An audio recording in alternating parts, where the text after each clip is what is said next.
Oh, there we go. There we go. All right, there we go. Yes, that is Mickey on my shirt. That is Mickey on my shirt. You guys, welcome to JA Debates. I'm CrystalJae, and I am going to be your host tonight, filling in for the amazing Joyful Apostate. So make sure you show your love tonight. Here, hopefully this is all set up correctly. I want to split the screen with you, I think. How are you? Aw. Hi, I'm eating a spring roll. I'm having a fantastic time. Awesome. All right. Well, I think we already have like a guest, I think. Really?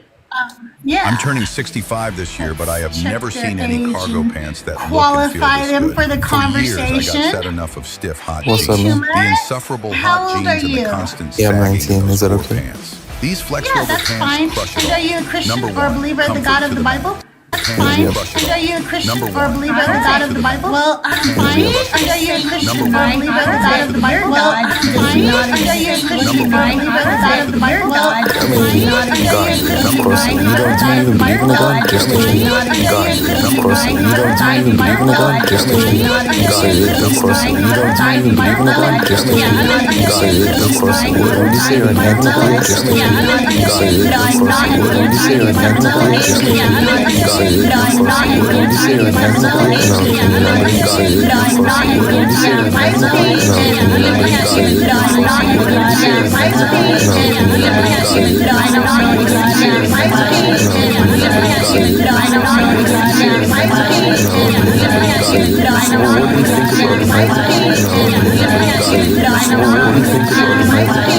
atheist? No, can you elaborate? God, what do you think about an atheist? No, can you elaborate? God, what do you think about an atheist? No, can you elaborate? God, what do you think about an atheist? No, can you elaborate? God, what do you think about an atheist? No, can you elaborate? God, what do you think about an atheist? No, can you elaborate? God, what do you think about an atheist? No, can you elaborate? God, what do you think about an atheist? No, can you elaborate? God, what do you think about an atheist? No, can you elaborate? To build each other up. It was fan fiction and it was mythology. The same type of thing you'll find in, the other Yeah. gods. All right. Can I ask you a question before I debate you? What is your aim from doing these lives? Are you trying to get famous? What's the aim?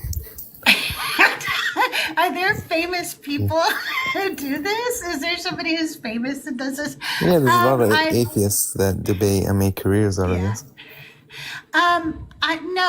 I don't think fame. You're gonna become a celebrity, Crystal. Are you ready for the riches and the fame Oh and the my fortune? God, yeah. I'm gonna get recognized on the street. Hell yeah. No, we talk with people because I don't know where you're from, but I'm from the United States. Yeah, I'm in Puerto the United Rican. States. Okay, in the United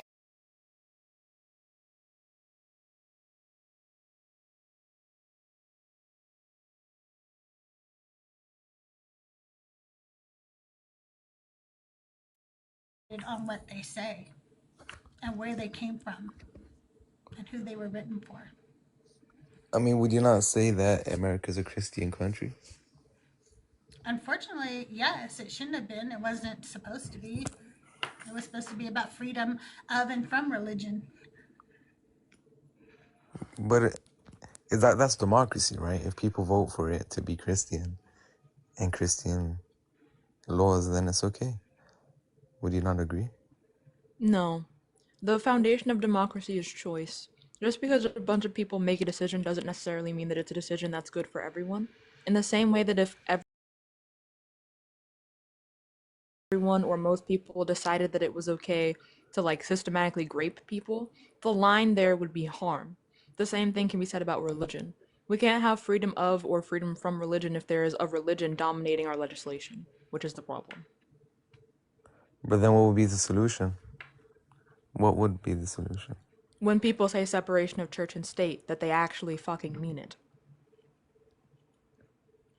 But what do you want to be secular? Yes. But how would you know what's Make up wrong? their own minds, and I don't want your religion or any other religion forced on me in my laws or in my schools or on my children. I want to choose what I want. That's what freedom means. I thought the God of this Bible wanted us to be free to choose him. And yet Yeah. his people keep forcing him on me. No, we're not. We're not. Yes, you are. Like, I don't care if you're not Christian. I mean, it's fine with me. And that's Are what you every okay if Christian. I get famous becoming an atheist and getting people to be atheists? Are you okay with that? I'm not okay with that. I mean, of course, you're gonna help people get to hell, you know? Does it bother you that people like send me gifts and No, tip me no. and stuff? No, I've got a job, so, and I'm in high school right now, so. So So no, do you have any evidence that your God exists or that yeah, the your God Bible, is the man. right God?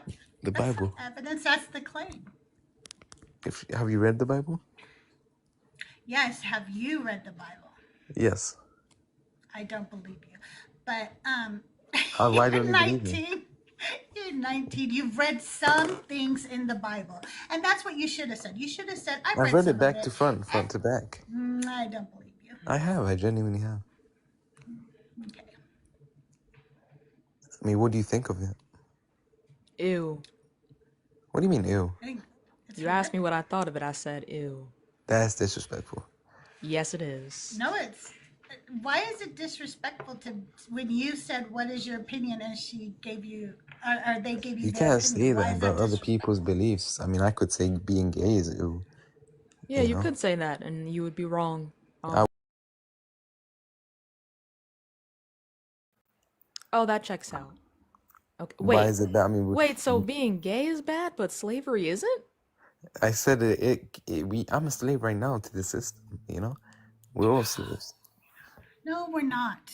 Yes, we Why are. do you guys, no, why do you literally minimize what somebody else went through that was actual torture, actually horrific? Why Fight, you know, you should fight do you back. think it was okay to minimize it by saying that a job you can quit anytime you want and go work somewhere else is the same thing as being enslaved? Why would you think that it was okay to do The slaves had the choice as well, you know? They sold They each did other. not You know have that. choice. You know they sold each No, other, they right? did not have choice. No, it's really disgusting that you're saying the slaves had a choice to be a slave.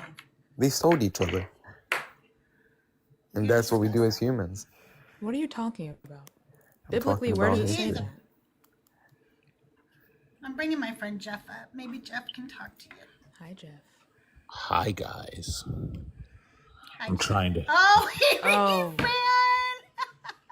You know, He ran. sometimes the DoorDash driver comes here and puts the stuff on the front of the door. Then he takes a picture of the bag and then he picks the bag up and brings it back to his car. That's what just happened. I might have to file a complaint and get a refund. What just You happened? might have to do that. That's Hit that horrible. claim button. Like I don't have no wings, no Nah, you hungry. sauce, You hungry as nothing. hell. And then they just Hello? gonna give me store credit. That's crazy. You have to be over 18 to come up, okay? Oh wait, I know I'm pretty young. No, I No. cannot. Wait. You guys, if you're a Christian or a believer in the God of the Bible and you're not afraid to talk to Jeff, come on up. The guest box is open. I don't think many people are gonna check off all three of those requirements, bestie.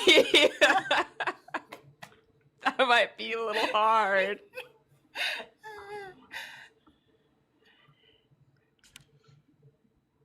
Let's see. I'm gonna have to block you now because you won't stop requesting, and we don't talk Oh. to kids. No. All right. You must be 18 or over to join us here on JA Debates. Please keep tapping the screen, sharing out the live, doing all of the good things. You guys, this is my friend Sam and my friend Jeff. How are you guys doing tonight? Well, thank you very much for asking. Those spring rolls were fucking delicious. I'll bet they were. Yes. I figured it out. What? I've been revamping the God bounty Sam, have you heard of the God Bounty? I know I've Crystal. never heard of the God Bounty. Please enlighten me. Now, you know I'm an atheist, Yes, of course. but I'm hedging my bets because I'm, there will come a time where I'll be wrong about something.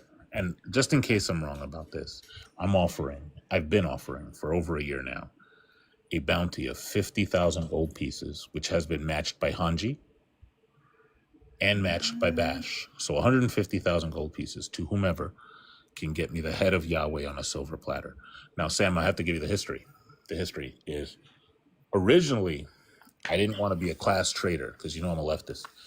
And I said, not everybody can afford a silver platter, and I don't want to be classist. So it would be 30,000 gold pieces if you put the head on a plate that you got from somewhere like Kohl's or like a paper plate.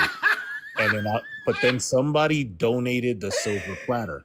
So it's a full 50K for just the head of Yahweh.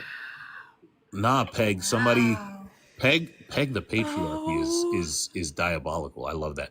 But yeah, so but the reason for this is that I want to have the greatest Christmas dinner centerpiece of all time. Like there's no I could burn the whole meal and have that as the centerpiece and I still got a W, right? And I think that some people are hearing about that because godbounty.com is a thing, right? There is if you go to godbounty.com, you can donate to the cause of getting Yahweh's head on a silver platter. And I think that's why he didn't want to talk to me. So to be clear, you want, first of all, gold pieces. Where is this currency coming from? Sam. Yes. Would I offer gold pieces if I didn't already have gold pieces? So true. I wouldn't offer it, right? So you're too suspecting. That's an excellent point. Listen, as a leftist and a poor, it is my job to be suspecting. But thank you for clarifying. Okay, now that we are perfectly assured that you have the 30,000 gold pieces, my question is, when do you want this by? The original due date was last Christmas. And I gave you my head. I know. Hey, yo. No pause. No pause. We don't do pauses. Resume. We do no pauses. Yes, Diddy. Play. All of that. So Wait, no. What? No, not yes, Diddy. No. That's just level 2 because what you said was kind of wild, and normally we would pause, but we say no pause here. You know what? Period. Yeah. Wait, are we ignoring a guest right now? Yeah, a little bit. My fault. Hey, glass. Well, to be continued. It's okay. Hey, glass blower, how are you tonight? Fine. I'm doing all right. Are you a Christian or believer of the God of the Bible? No, unfortunately. Oh, okay. Well, what can we do for you tonight? I was mostly laughing at what you were saying, how to cut off God's head. I mean, I don't know. They still do that in the Mideast, so, do it the Hajis too, I guess, But, Well, he's offering a bounty, so if you can get Yahweh's head, go see Jeff, okay? But right now, we're just looking for Christians to debate. But thanks for coming. We appreciate you. all right. Hey, you guys, if you're a Christian or a believer of the God of the Bible, I can't help you if you're over on YouTube. Sorry. I don't even have the screen correct over on my YouTube. Anyway, I can't help you if you're over on YouTube because I don't have a way for you to call in right now. So you'll have to come over to TikTok and join us over here, but the guest box is open. Joyful said, I think he just said a slur. What was the slur? I did? No, not you. He was said. What happened? Oh. It wasn't so much a slur. He was saying jihadist, but he was using it as a slur. Oh, I don't know what that means. It's the way he used it. It's akin to talking about people in the Middle East as He as said Oh, Haji. wait. Is that the word that people use to like derogatorily mark people of the Middle East as like terrorists? yes. I thought it rung a He's, bell. he said Haji. Haji is a term for Muslims. The god of atheists. Oh, that's a different one. Okay, so he wasn't saying what they thought he was saying. Okay. All right. I'm glad. Okay, cool. I thought Joyful was saying that I said something like, what the hell did I say? I can't imagine you saying a slur. I can't. I literally can't. I can't imagine it. The only way like that would happen is if you all came up with a new word that I didn't know was a slur and I just said it, not knowing. We're at the marginalized meeting coming up with words you can't say. Did you say guitar player? No. No, I'm blocking immediately. Cancel. Hi, Amir. How are you tonight? Hello, I'm very well, my dear. How are you? Doing well. Are you a Christian or a believer of the God of the Bible? I believe in God, but not the God of the Bible. But by the way, sorry, are you in some way associated with Tony? Because I know that Tony uses this particular handle. Oh yeah, actually, I'm just filling in for Tony tonight. He's off, and Sam and I are co-hosting together for JA debates. Hi, Sam. Hi. Sorry, I was muted because I'm about to stuff my face with broccoli. And Jeff is here too. I forgot that How you Jeff doing, is here. Jeff? Me and Sam are here. But Jeff's here too. Cool. Well, I guess maybe I can present my argument, and we can maybe take it from there. Okay. All right. Well, I mean, in the first instance, I was just going to ask you all the question. Do you guys believe that naturalism gives a better explanation for why anything at all exists over the God hypothesis?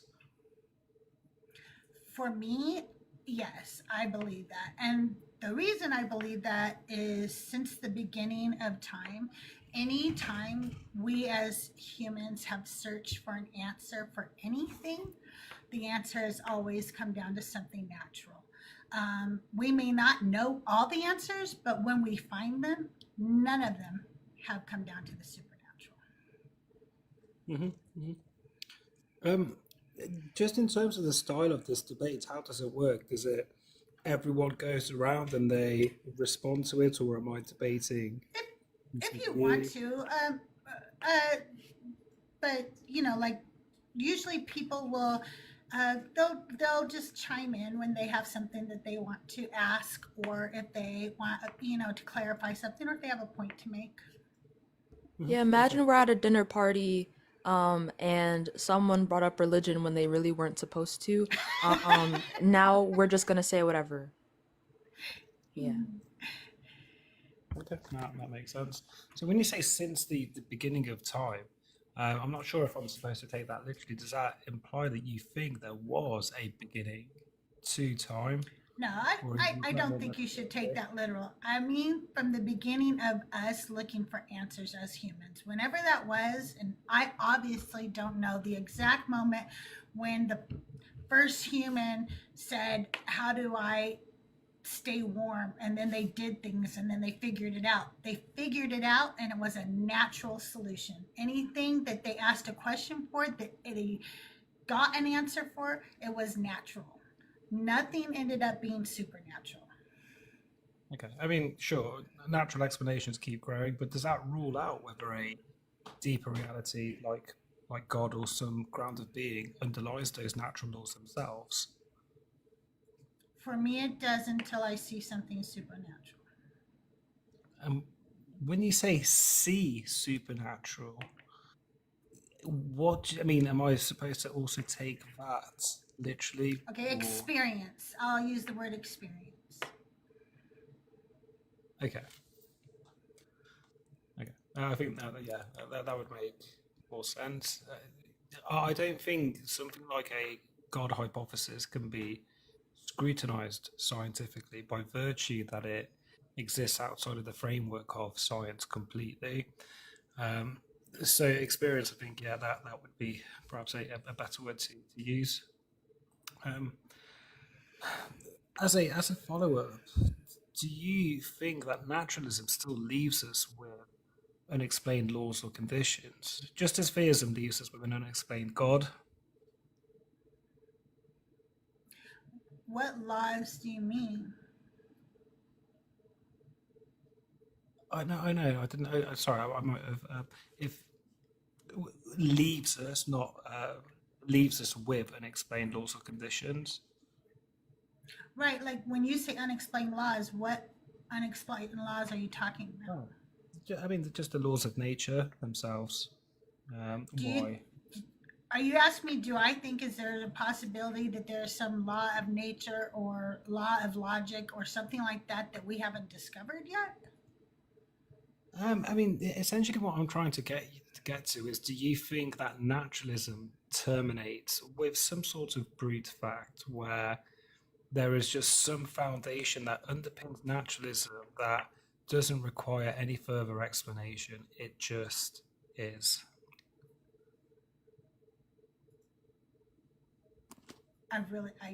That did not make that question clear for me. Did it make it clear for either one of you? Do you understand?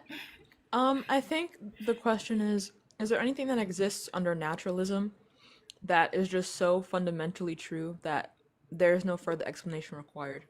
It is just true.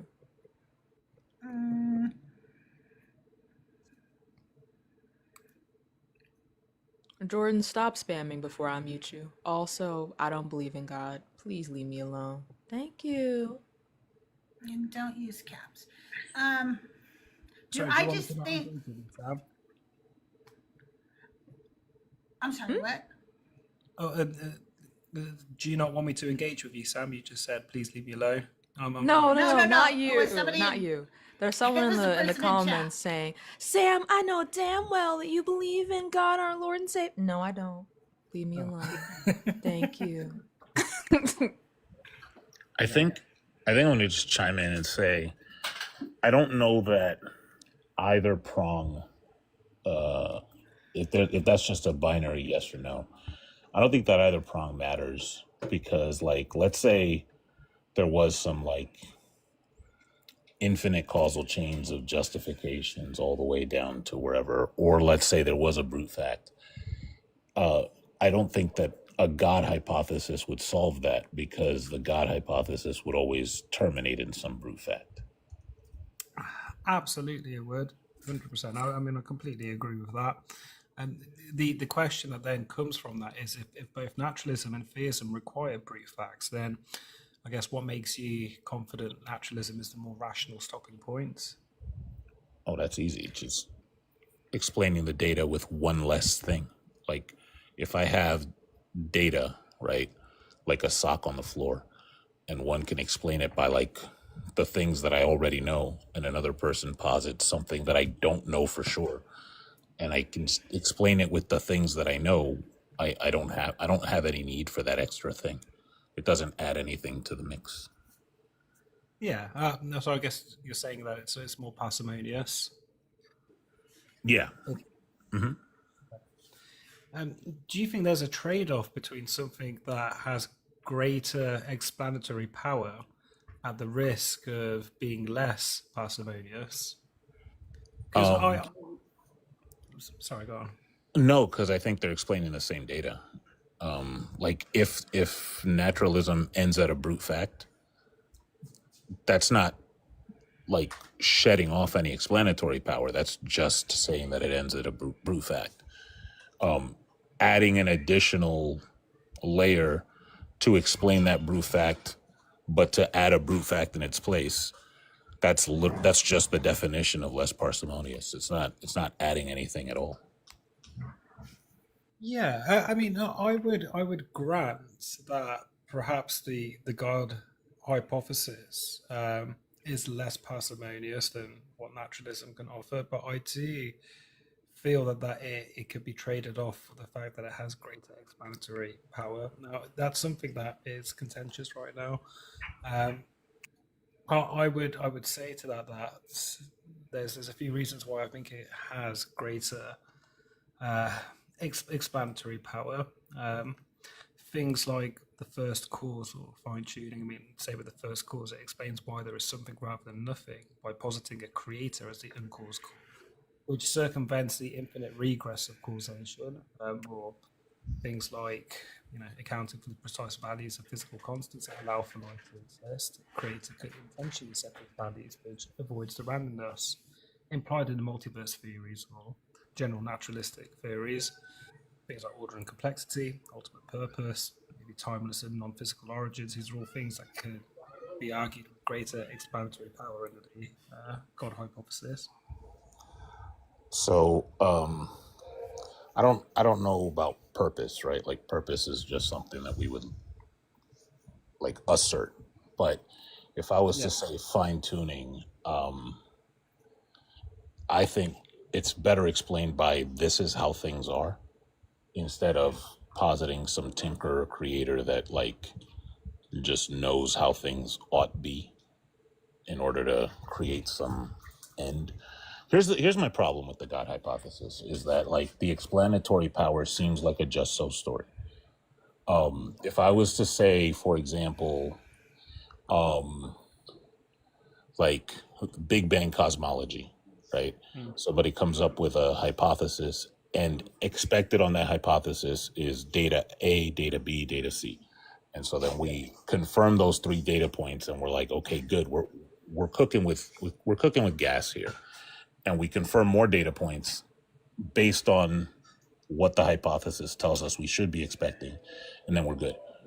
But with the God hypothesis, it's almost like anything you see is expected on the hypothesis. Like if the universe, if we just saw like 2 feet beyond where we could see right now, and there was a wall of basketballs, right? Nobody would like say, hey, that's expected on the God hypothesis. But post hoc, we could say, hey, God decided that there should be a wall of basketballs at the edge of the universe. And there we've explained it, but we're not real. You know, you see how we're not really explaining it? Yeah, I do. I think that's a good analogy. For me, it's more trying to reconcile the fact that under a naturalistic framework, it's trying to come up with an explanation for how naturalism can be responsible for the origins of naturalism. It's a bit of a riddle in the way that I just composed that, but naturalism itself assumes that all phenomena can be explained by natural processes. But if those processes themselves had an origin, and it raises the question: can a system explain its own creation without appealing to something outside of itself? I do think in all of this that perhaps when I use the word God, it becomes very easily conflated with religious gods, the God of Abraham, etc. So perhaps for the sake of this conversation, we might say a mind or. Well, who is your God? Why don't you just say who your God is? Why I mean, be I like, don't. oh, I just want to beat around the bush? Because to me, it seems like when people do that, they don't really believe in a God. They just want to debate the topic so they can come off like superior in thought or something to somebody else. If you really believed in a God, why would you not want to just say, well, I believe in this? Like my husband believes that there's a creator God. Doesn't have a name for this God, doesn't believe that God can do anything else, but at least he's like, I just believe that this is who, what a God is, and I believe there is one. That's cool. But at least he owns what he believes. Like I feel like you just want to beat around the bush so that we can't do something. Like we're gonna lock you into a corner or something. Just say what your God is. I mean, for me, this is not like an intellectual sparring match. I'm genuinely interested in trying to unravel what the truth is. I don't think we'll ever be able to say it with any degree of certainty, but we can certainly speculate. But I don't So who's your God? represent. Well, I don't have a personal religious God that I appeal to. I reject religious gods for probably the same reasons that you guys do. I'm just more more convinced of a general deist God rather than a theistic God. Give me just 1 second here.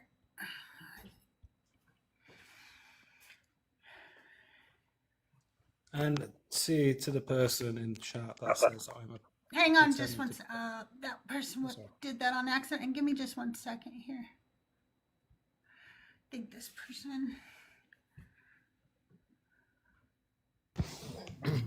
Hey, Lowlife, you're a Christian, right?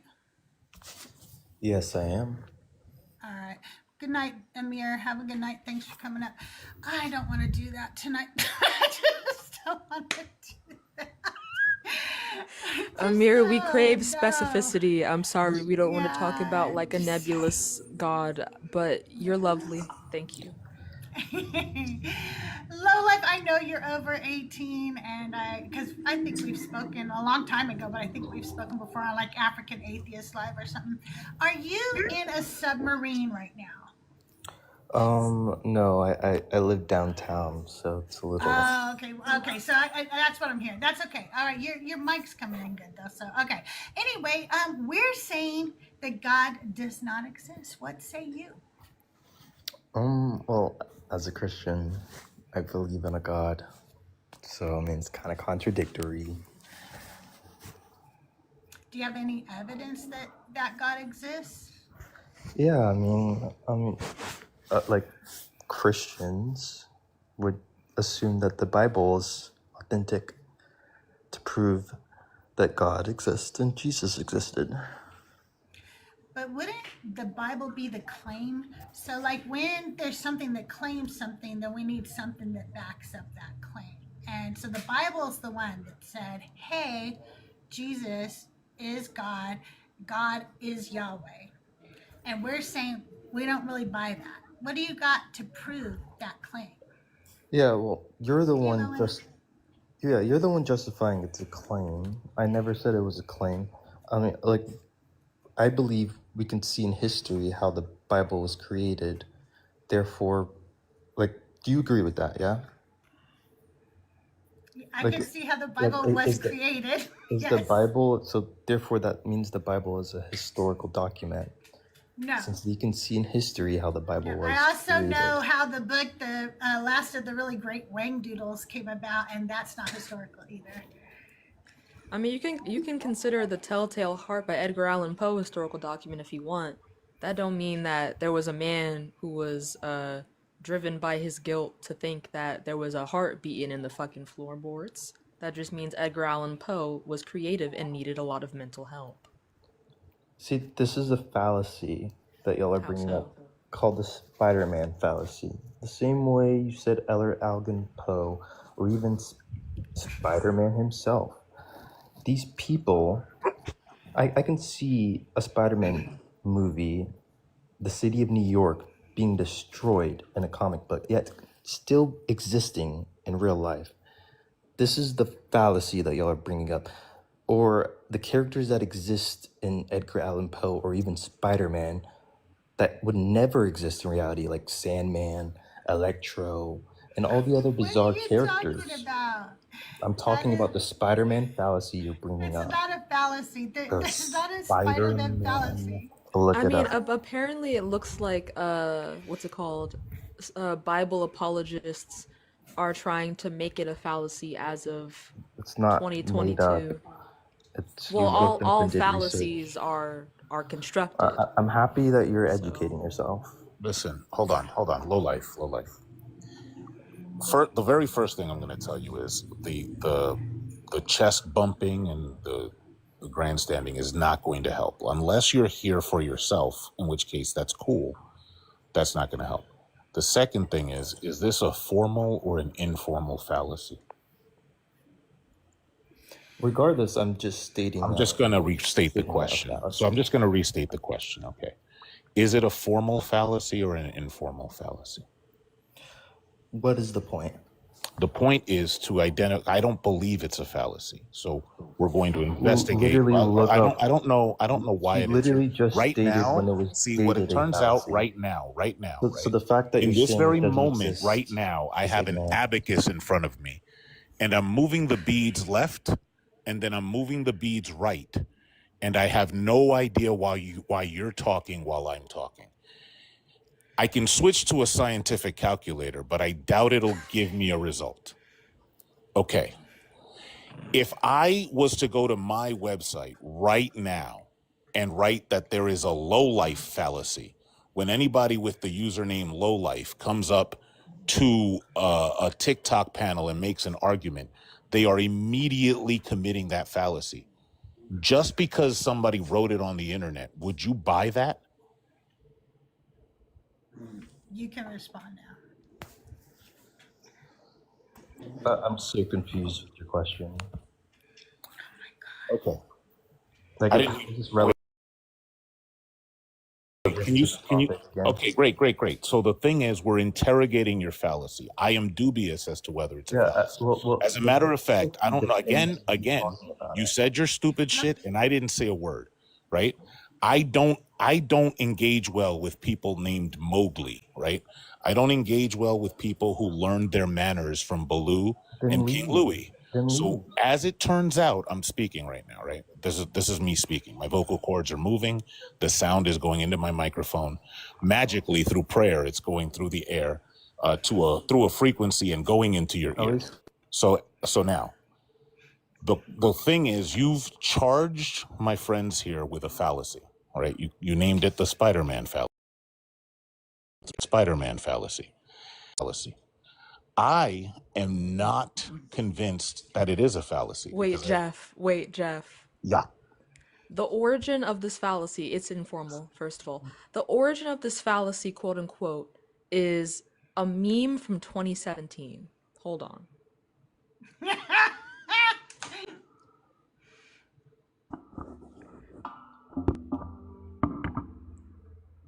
Oh my God. It's a meme. The origin is a meme. You're literally on Quora on Reddit. Yeah, I am. Because it's not on any academic journals. You're looking at Because it's not real. And it's also only a fallacy related to the Bible, which is not how formal logic works. Formal logic applies to all things. It doesn't just apply to the Bible. I brought up was the Bible and why it was authentic. You can't have a fallacy for just the Bible. I want to go back to Jeff. However, as it turns out, there is a fallacy for when you have a principle and apply it to one thing, but not for anything else. It's a very special fallacy. I love that. And since I'm black and the criminal justice is against me, I think it would be similar to like going to court and pleading. Is the inclusion of the context is crazy. Like it sounds like you're doing that fallacy. What are you talking about? Like literally, I've just said that you're doing. Look, who's all right, laughing? cool. So I get it. It's cool. Listen. Well, what are you literally talking about? Can you yeah, I'm not funny, but everybody else laughed but you. That actually leads to the inference that you're just not getting the joke. You're doing a special pleading fallacy. So now we've stripped it. Like it's not as funny when you have to explain the punchline. That fallacy hurt you. You're pretty stuck on that one. Like that dug deep into you. Like, yes. No pause. Yes, Diddy. Yes, Robert. Yes, Robert Kelly. It dug into me. No. We're just leaving it at that, right? We're just going to speed past you saying it dug into me, right? Is there like any credible source where I can read? I'm sure the answer is no. But is there any credible source where I can read about the Spider-Man fallacy? I'm seeing gotquestions.org. I'm seeing Rational Wiki. I'm seeing Apologetics 315. Is .org a .com? What is a .org? Explain a .org to me. What an is organization. Do you not know? It's an organization. That's it. I can start a .org is that studying? No, it's just an organization. It's just doing what? What is that organization? It can do anything. It can do literally anything. What is that an apologist doing organization? Is it studying? That is an apologist. That is an apologist organization. Or is it a .com? If you're not going to listen to me, you will be muted. It is an organization that is an apologist website. It is made to be biased for the Bible. Do that. .coms do that. Wait, I'm sorry. So do orgs. Wait, I have to ask. Do you know the reason why .coms are unreliable? I was just wondering why you can't stay on topic and why we're talking about We're on topic.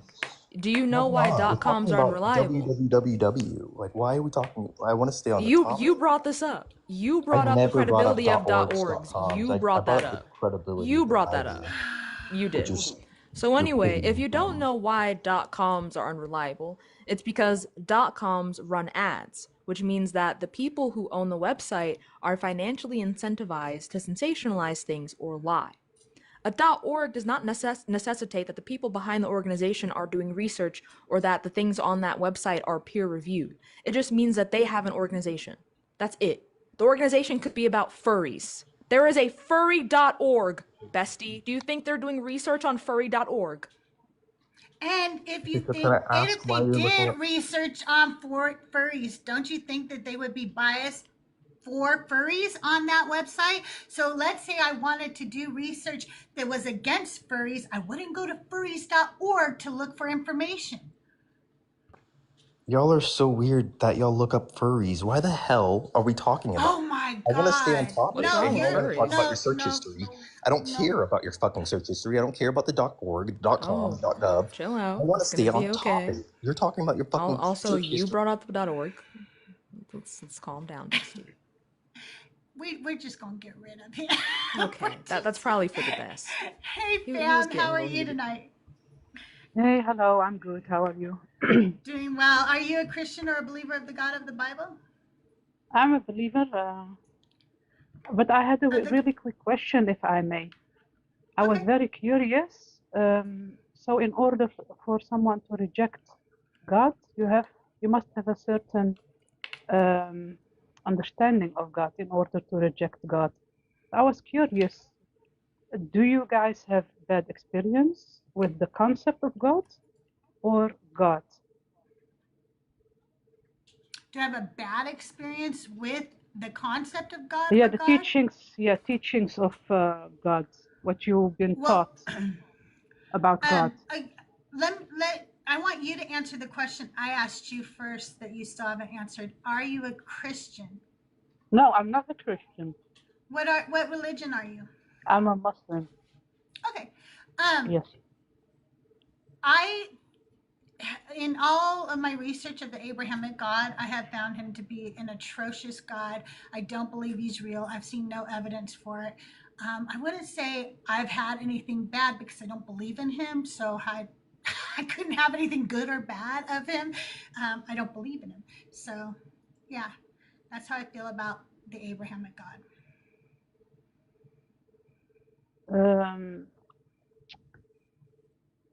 Yeah, so that is my point. So my point is, in order for you to reject God, you must have a certain understanding of God in order to reject God. And I don't understand actually the reason of your understanding what you said. Is it based on belief, on knowledge, or experience? I would say that as far as Christianity, that would be 40 plus years experience and knowledge. And then after Okay. leaving Christianity, understanding went into learning more about the Abrahamic God, Yahweh, where he came from, and why so many religions and cults break off from him. It's just something I've been delving into. Yeah. So, do you see yourself as the atheist, or Yes. so? But we all belong to God eventually. So I No. believe you have no choice in saying I'm an atheist because I know. eventually we And all you know belong what? to God. Mormons believe you don't have a choice either. They think that if you die and they find out your name, that they can go into their temple and they can pay a sum of money and they can then have you in the afterlife converted to Mormonism. How does that make you feel? So that was really quick. So a Mormon believes in the afterlife. I will convert to Mormonism. No, they believe that if you unalive, that they can take your name without your consent, your family's consent, anybody's consent, doesn't matter to them. They can walk into their temple, they can pay a sum of money, and they can have you converted to Mormonism after you are dead without your consent or anybody else's consent. That doesn't And make sense. not only do they do that, but there are people whose sole mission in their life is to do that for as many people as they can so that all might be saved. So there are people who will literally do that to you. How does that Well, make you feel? so there is a total wrong understanding of what belief is, because certain Mormons believe also that starving themselves to death for God is right, but God didn't tell us to starve ourselves for God. So I don't believe in that religion, Mormonism. But okay. I know you don't, and we don't believe in yours. You're like, what is the point? You think that by just saying, well, so what? This is what's going to happen whether you believe it or not. Like what I'm telling you is they're going to do that to you whether you like it or not. What's the point of saying that to somebody?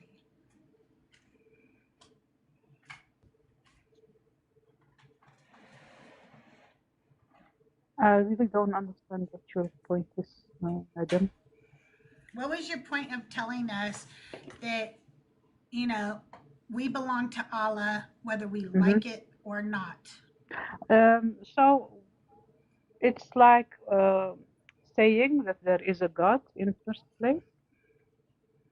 And Mormons we are all telling belong, you that you yes. belong to their God, whether you like it or not, and they're going to pay to make sure that you I see are. now your understanding. Okay. So I don't believe there are multiple gods. There are false gods. So there's only one true believe God. your God is a false God too. I'm so glad. I'm so glad. Based on what? Based on what? You so don't have glad you any said that. experience. You don't have experience. Excuse me, Jeff is trying to tell you something. Okay. I'm actually really glad you said that. Okay. Hi, fam. Have you ever heard of an entity by the name of Krishna? The Indian gods, false Well, gods. people in India worship him, but as it turns out, so do you. No, because in order to worship, you cannot worship the real God and also worship false gods. That is a major sin. I agree with you. I agree with you. Which puts you out of the fold of belief. So as it turns out, like the Bhagavad Gita, which predates the Quran by a little over, probably over 1,000 years, has this entity Krishna speaking to a person by the name of Arjuna, and in chapter 9, verse 23, he says the following. He says, "O son of Kunti, even those devotees who faithfully worship other gods also worship me, but they do so by the wrong method." This is a regarded in Hinduism as a like prediction that people were going to come by later and say, "Hey, I'm worshiping this god." But Krishna thought about this cleverly ahead of time and said, "No, listen, when you hear these other people, they're worshiping other gods. They're just worshiping me. They're just doing it wrong." Yeah, I know. I heard of the religion of India where they say they predate all religions. No, But they I don't don't think predate. that is I true. didn't say they predate all religions. I'm saying Okay. the fact that Krishna said this is before Hud, this is before the Quran in any form, Yes, said but in the, that if you, and finish. it also predates the Torah, but the utterance here is that this God said that when other people come later and worship other gods, they're just confused. They're worshiping him. They're just doing it wrong. They're just calling him the wrong name. So it seems like you don't have a choice in this one. So God tells us in the Quran that humanity from the beginning was one community believing in one God. from Noah, Prophet Adam, Prophet Mhm. Noah. God tells us in the Quran that humanity was nothing but a community believing in one God. Krishna, yes. Not Krishna. I don't. Krishna is that not how you say it? Trinity. A trinity. I said what? I said one God. No, Krishna's not a trinity. Yeah. So in order, I believe there must be a higher power, an all-powerful being who only he is worthy of worship. Krishna. And you cannot worship anyone else besides God, else you fall out of the fold of So then worshiping Brahma, one God. so then Brahma and his avatars. No, because you have false gods. You can also worship yourself. You can worship money. You can worship a man, Jesus, the prophet. You can worship anything. You can also worship yourself by listening to yourself So and now not listening to God.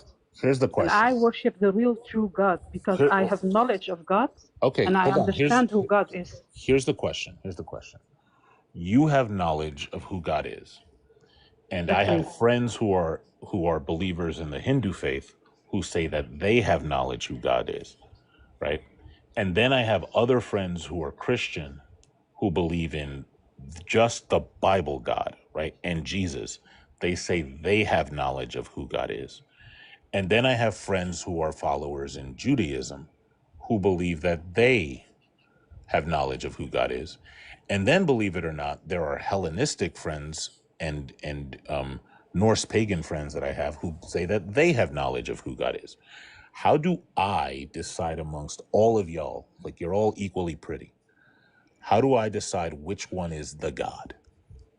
The creator, the all-powerful being, the one who extends our life, the one who But provides for us and guides us in life, they and the all say one the who is same the thing. king. No, they don't say the same thing. Yes, they do. That's where you go wrong. And one thing I wanted to add to that, Have you, hold on, in the wait, time Quran, out, because Allah I'm going to Ta'ala. get really irritated really quickly. Yeah, Have you I read bet the, you do. hold on, have you read the Bhagavad Gita? Have you I'll, read the, if your intent is to irritate me, then you would keep talking. But listen, have you read the entire Bhagavad Gita? no, have you? I have. Okay. Have you read all of the sayings of the Buddha? Have you read the Quran, the whole Quran, with I've read the understanding? Quran. Listen, Not with that's irrelevant. understanding. But listen, hold Not on. with understanding. Not with No, no, understanding no, because no, it's no. written in, I don't this is the believe problem you also. have. Bam, bam, This is the part don't where make you, me keep muting you. Stop. this Stop doing this that. is the horrible thing though, is because you said they don't say that, right? That's what you said. I didn't say anything about what your God said. I said you all say the same thing. Now you're going to tell me that they don't say that, but you haven't read their scriptures, right? You haven't read their scriptures. And so if you haven't read their scriptures, then that the next question is free for me. How do you know what they say if you haven't read what they said? I know because I'm like the weirdest prophet on earth. I'm a prophet who does not believe in prophecy. Like I think it's all bunk. But I keep getting this right. I know that the verse I read to you out of the Bhagavad Gita, you've never heard it before today. I know that I'm as sure of that as I am that I'm breathing. So how can you tell me what other religions have said if you've never investigated them? Like I said, God tells us in the Quran that no one is in competition with Allah subhanahu wa ta'ala. No one at all. So I have knowledge about God, the creator, the sustainer, the provider, the one who gives guidance, the one who gives life and takes life. And that is my evidence for my belief. And no one is in competition with Allah subhanahu wa ta'ala at all. And if there were other gods, they would be in competition with God. Okay. So And then they're he not could just be at all. lying. Excuse me? He could just be lying.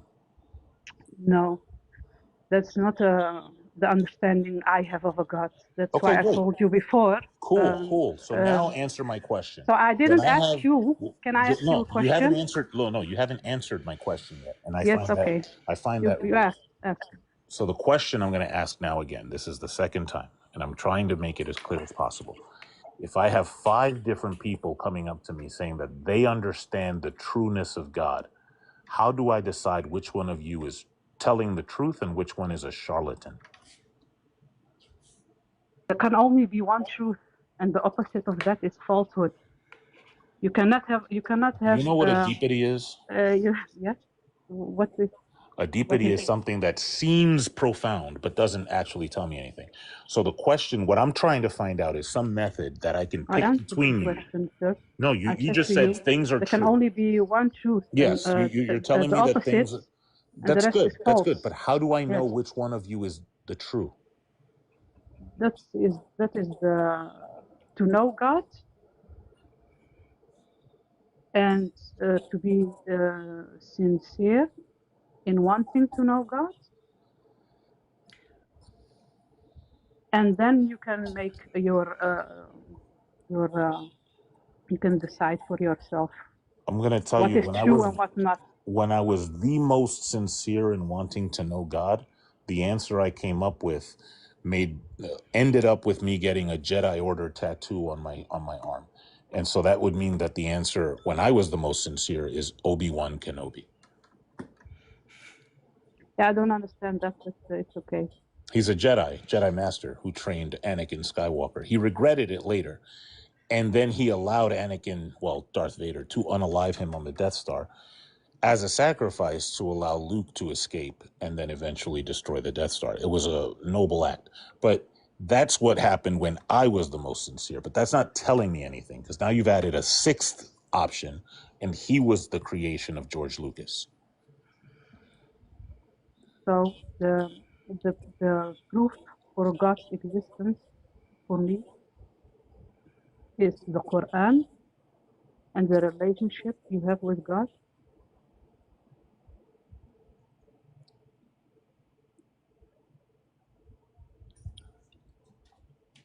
So you're saying that if you all came up and tried to convert Jeff, he should become Muslim because of the Quran, which is the claim. So isn't that just a circular argument?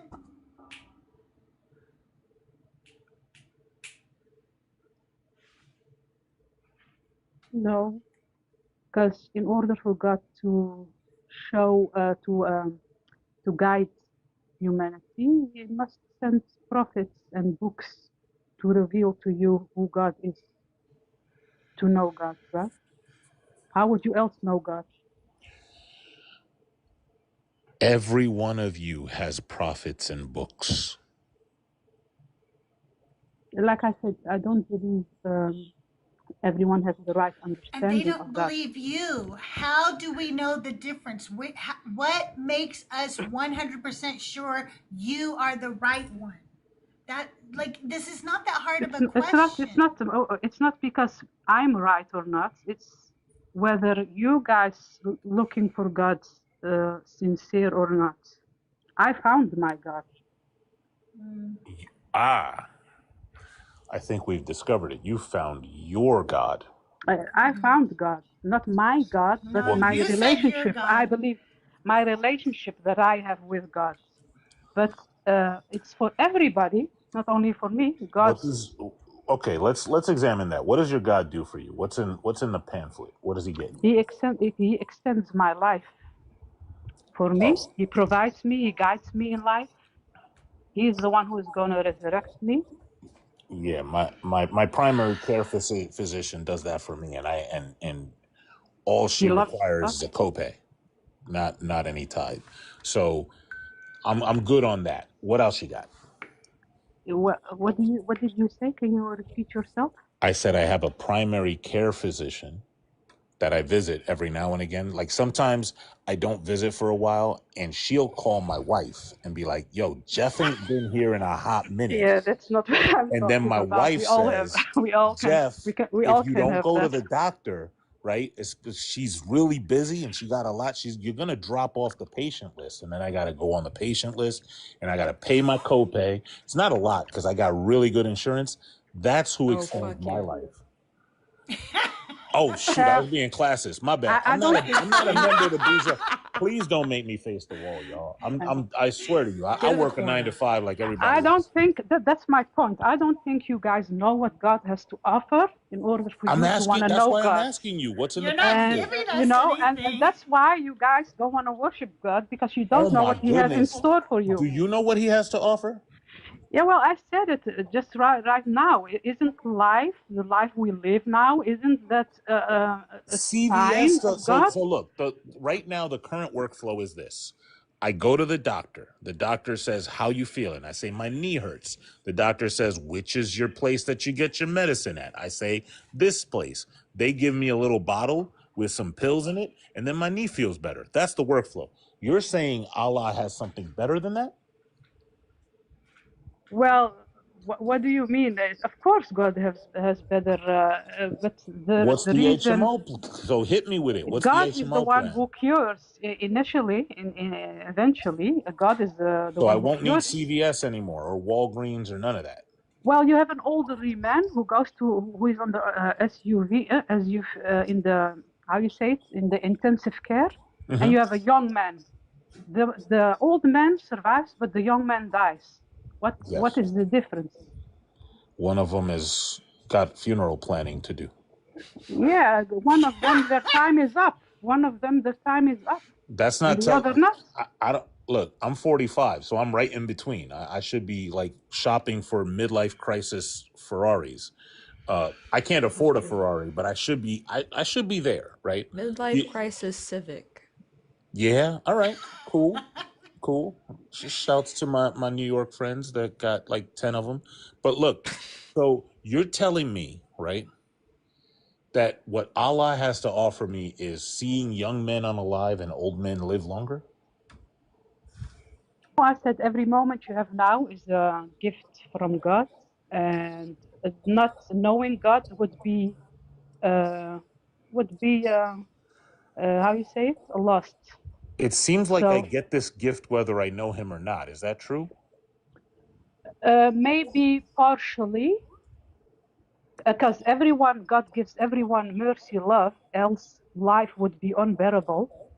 Even the disbelievers, God gives them mercy, love, else their lives would be unbearable You talk to to live. Allah? I pray every day. All right. This is what I want you to tell Allah. You tell him he doesn't You understand can capitalism. reach Allah subhanahu wa ta'ala yourself I don't and think tell, I don't oh think God. he'll want to hear what I got to say, but you're closer to him. You got a If it is relationship. So blasphemy, I don't I'm want to just hear gonna it either. No, If it's it is not blasphemy, blasphemy. No, this is okay. gonna help him. This is gonna help him. Listen, God doesn't need help. he We need doesn't God. understand So capitalism. that's blasphemy. That's when blasphemy. you want to get people hooked on your product, you give them the first hit for free, then you start charging. Because if he's gonna give me these moments for free, she left, but if he's gonna give me these moments for absolutely free and I don't gotta do nothing, then I'm gonna just go to the golf course and play my 18 holes for free. Like, I don't have to pay the membership fee. I'm You good. playing 18 holes? That's crazy. Now, look, I haven't played golf in like 25 years, but if someplace near me was just giving That away is not what 18 I was holes, referring to, Jeff. no, we don't do pauses, Sam. We don't do. And look, I'm gonna tell you, you saying that when my wife is literally in the room is diabolical. Okay, so then just the one hole. That's fine You too. know, if y'all don't see me log in for a little bit, there's no finger. You're not gonna find fingerprints. Mrs. Jeff, please don't be his ass. I'm You're not sorry. gonna It's my find finger. fault. You think she gonna do it? Look, I'm married Italian, and not just Oh, regular the whole Italian. family's Like taking you out. like playing violins. Take the cannoli Italian. Yeah, that joint. You putting my life at risk right now. I'm sorry. Anyways. Hey, See, Lowen, how there are she is with you, the eyes friend? emoji. What up, Lowen? Hey, Andy, how's it going? I'm hanging in there. What about you all? I'm all right, thank you. Good. We would like some Christians, so if you're a Christian or a believer of the God of the Bible, the guest box is open. We do not guarantee we won't blaspheme you. Like, we can't guarantee that, okay? But come on up. We just want to talk because, you know, we found out through the grapevine that God does not exist. And we thought you guys might want to know that. We thought it would be news. So let's see here.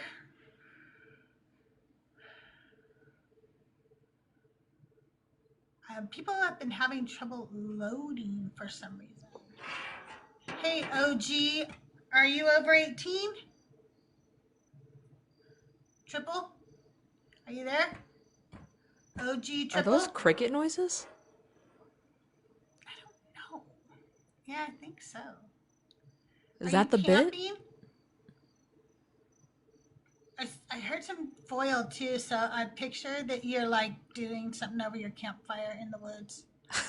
With foil, like you're making some kind of foil dinner or something. Delicious. Camp broiled hot dogs, just how you like them.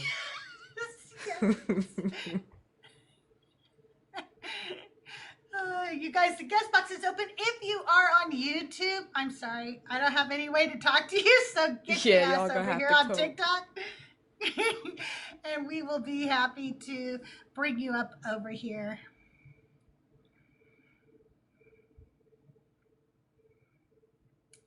So, yeah. Also, keep tapping the screen, liking the live, sharing it out, doing all the good stuff. If you want to follow me, I am not JA Debates. That's my good friend, Joyful Apostate. I am CrystalJae, or CrystalJae, Jae. And you can follow me on TikTok or YouTube. I'm on both of those places. I am an imposter. Somebody said, I was like, whoa, Joyful and Crystal are really starting to look alike. I saw that. That was fucking hilarious. Tell it, Vega, there is no order in the universe. Sorry. Oh, no, you're good. I was just asking, what is Joyful doing that prevents him from being the star of the show today? I think he's just being a dad and a husband tonight. I see him in chat, so he's doing, you know, he is able to hang out a little, but I think he's doing dad and husband duties. I see. He has a family. I get it. Yeah. Be like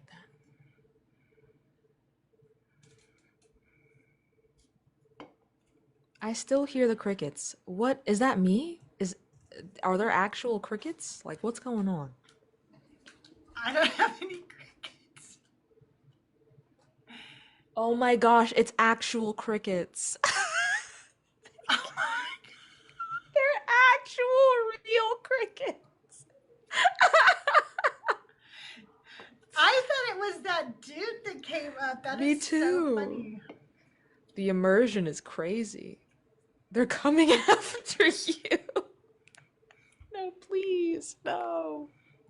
I have so much life to live, allegedly. Also, hi AG. I saw you, Queen. Hi.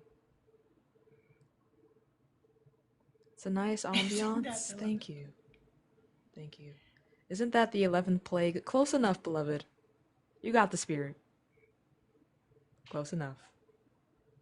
Let them in is crazy. I think the fuck not. I think the fuck not.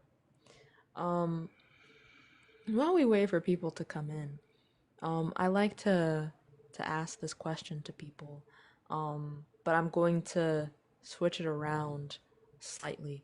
Typically, I like to ask people if they could go anywhere in the world to live, where would they go?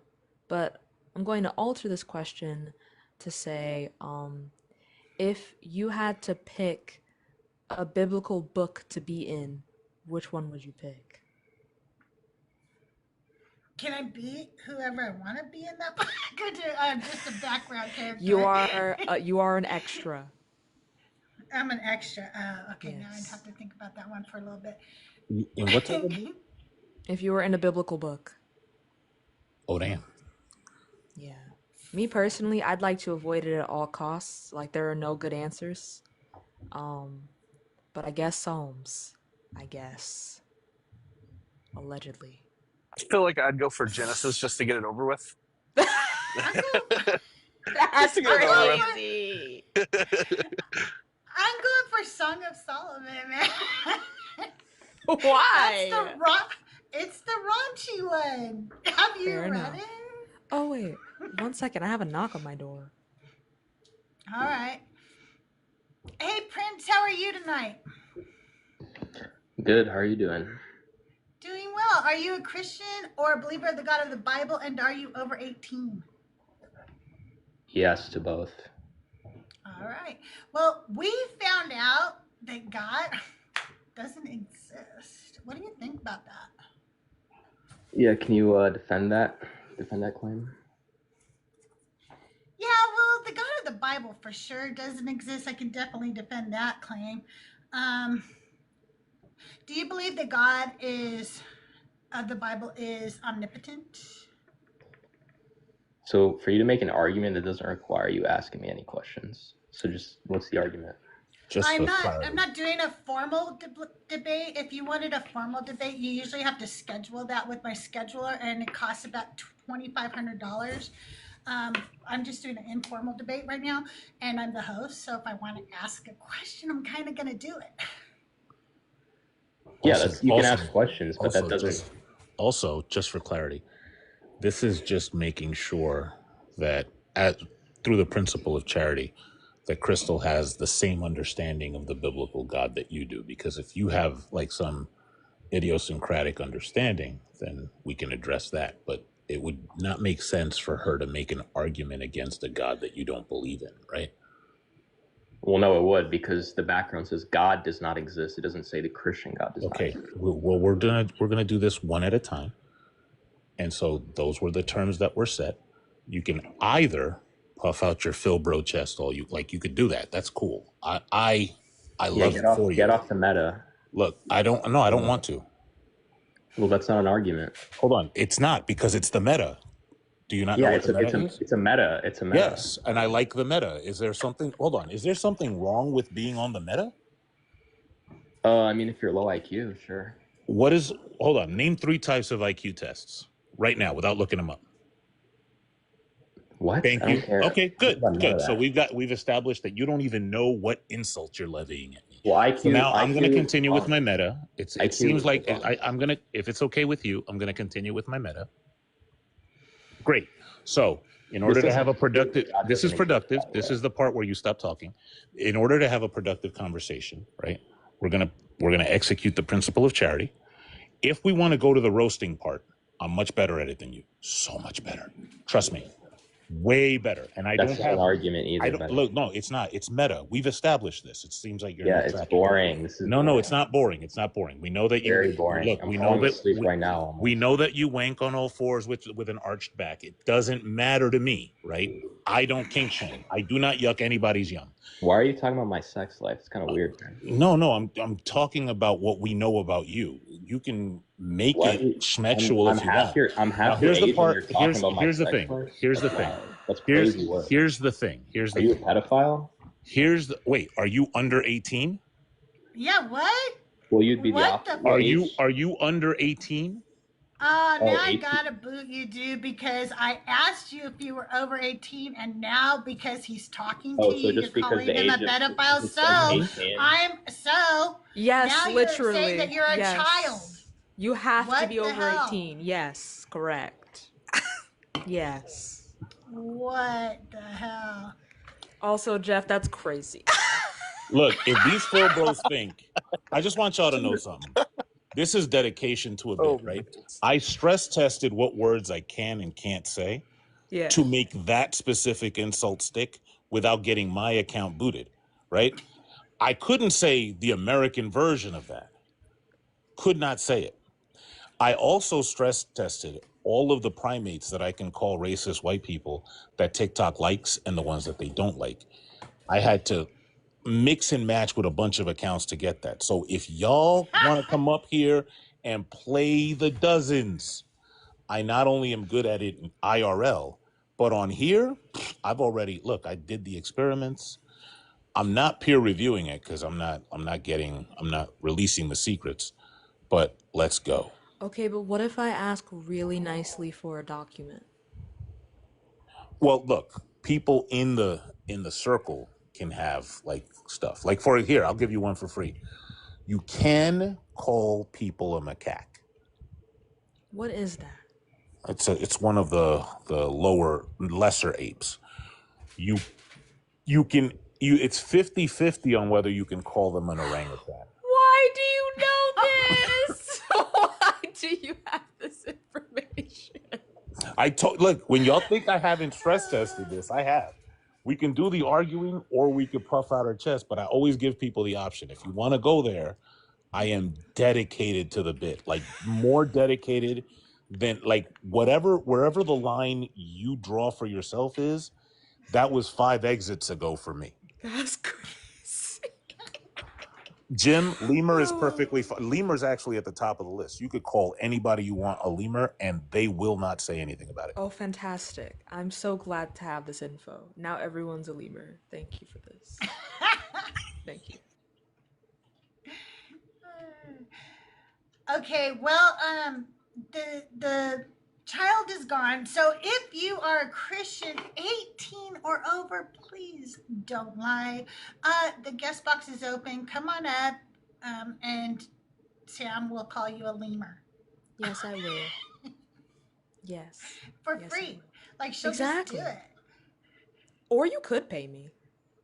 But yeah, obviously she would take tips to call you a lemur if that's what you're I into. for sure would take the tip. Yes, 100%. I definitely would. No backsies, no pause, and we can't go past level 1 on that because otherwise it's misogyny, misogynoir. So I'll don't do that here. So it's just no pause, and we just let that rock. Thank you. Yeah. I did not know that lemurs make sound like cats. I did not know that. I'm not sure why lemur is an insult because I said so. That's it. It's the only requirement. Thank you. Where the ops at? Get in here. Yeah, we crave drama. We crave entertainment. But don't there be was a minor. A guy, Sergeant Roy or something like that was on Christina's live earlier in the box, but we took too long. He left. But that guy is a character. Christina had some characters today on her show.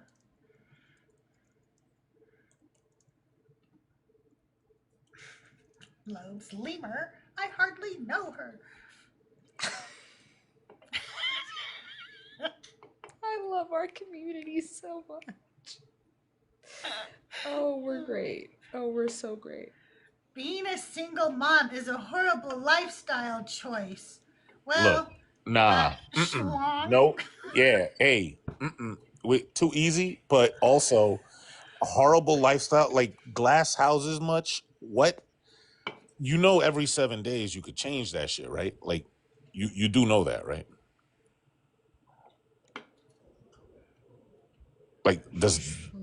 Like, right? Like the dude in a house made of like the thinnest glass, like for iPhone 1 glass. iPhone 1 glass is talking about single moms. Come on, man. Do you know this person? No, I just looked at the name and like that's fair. I saw the thing and I said, "Oh, single moms is a poor lifestyle choice." And I saw the name. I'm like, "Yo, you know, if I drop you from like ankle height, the screen is cracked, right? Like it's over."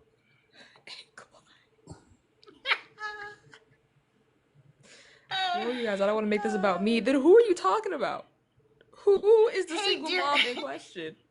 Anyway. I know, that's what I want to know. Hey, dear Des, how are you tonight? Hi, how are you? Doing well. Are you over 18? Yes. Do you pinky promise?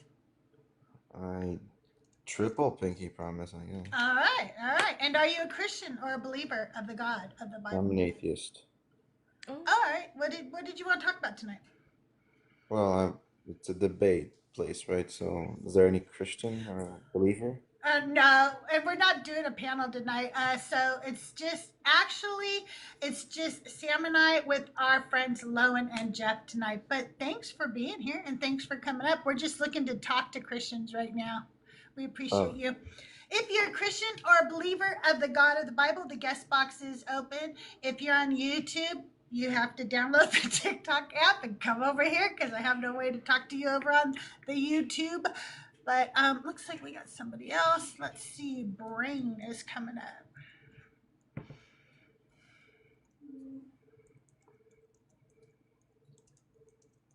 Some people have been having problems connecting tonight. If you guys have problems connecting, just request again. Hey, Brain, clip 'em. How are you? Hey, what's up? I am 31 years old, and I am a Christian. All right. Well, what do you think about the prompt tonight?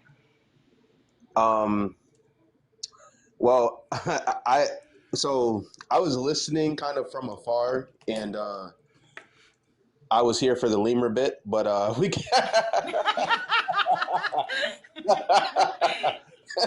that was hilarious. I was like, I got a couple people I want to call a lemur on here for sure. But yeah, I would love to know your y'all's perspective on it. I mean, you guys know where I stand as far as being a Christian. I'm always open to learn and stuff like that. So, what gives you guys that point of view that there isn't a God, or is it that there's not the God of the Bible is not real? Because that might be two different things. Well, since you believe in the God of the Bible, we'll talk about the God of the Bible and why he's not real. Do you want to take this one, Sam? Sure. I think the largest contention for me is the problem of evil.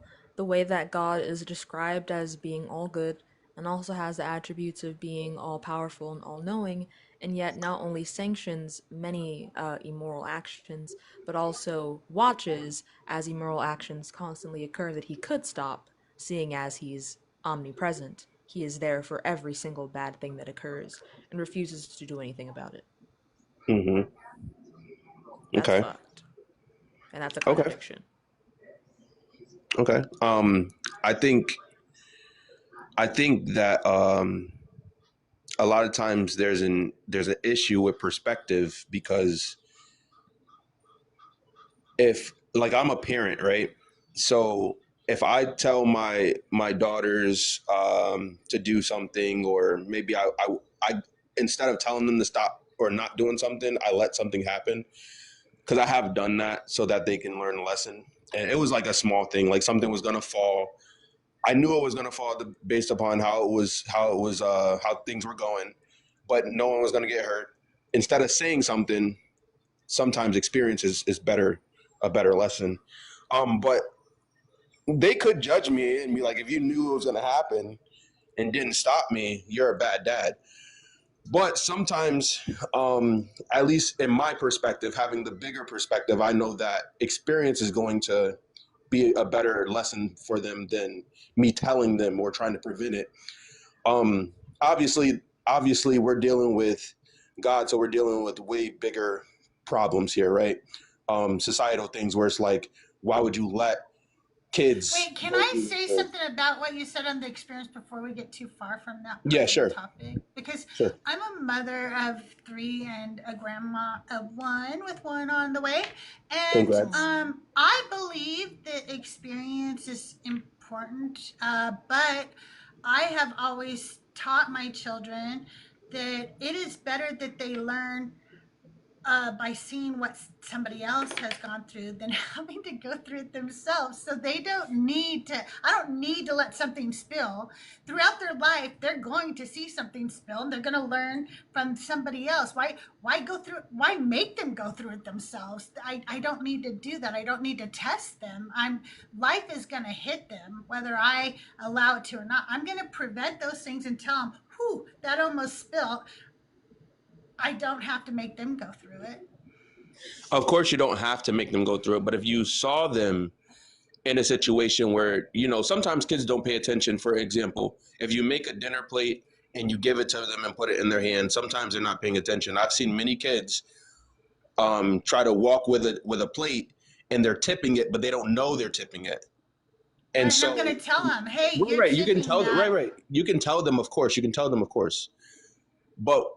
But I'm just saying, sometimes kids are doing something and they're not noticing where it's going. So I get what you're saying, where it's like, oh, they could just learn by seeing other people, but that's not realistic because they're living their life. They're gonna make mistakes. It's very realistic. I've literally said that to them. I've raised them, and they're all three still alive. So it's kind of worked so far. No. I'm not saying that, but what I'm saying is, like the kids are going to make mistakes. So the notion of they don't have to make mistakes because they're watching everybody else is not realistic. That's what I'm saying. That's not what I said. I said I don't need to test them. I don't need to let something spill. I can stop it if I have the power to, because they will in their lifetime see things spill. I don't need to let it spill on them or their books Of or course. on the floor or anywhere. I don't need to do that. And you said you do that to teach them a lesson. I don't need to do that to teach them a lesson. Sometimes I go, hey, you see that little girl right there? How her glass spilt? It's because it was too close to the edge. That's why I always push yours back away from the edge. And I can teach them that life lesson without letting their milk spill. Right. Okay, so if you will allow me, if I could move on to the bigger picture, is that okay? Okay, yeah, go on. All right. So obviously there's atrocities and things of that nature that are done, and looking at that perspective, from our perspective, saying like, why would God let that happen or whatever have you? Well, God has a perspective that we don't have, because there's more in the notion that there is a God, especially the God of the Bible. He has a perspective, or in respect, well, yes, he has a perspective that is way broader than what we can have, right? Because we're in this human body, this human experience. There's a lot that we don't know. There, like, in my belief, I could be walking around and there's things around me that I cannot see. There's spirits working through people. There's spirits talking to people, and influencing what we see, but we can't see what's influencing what we see.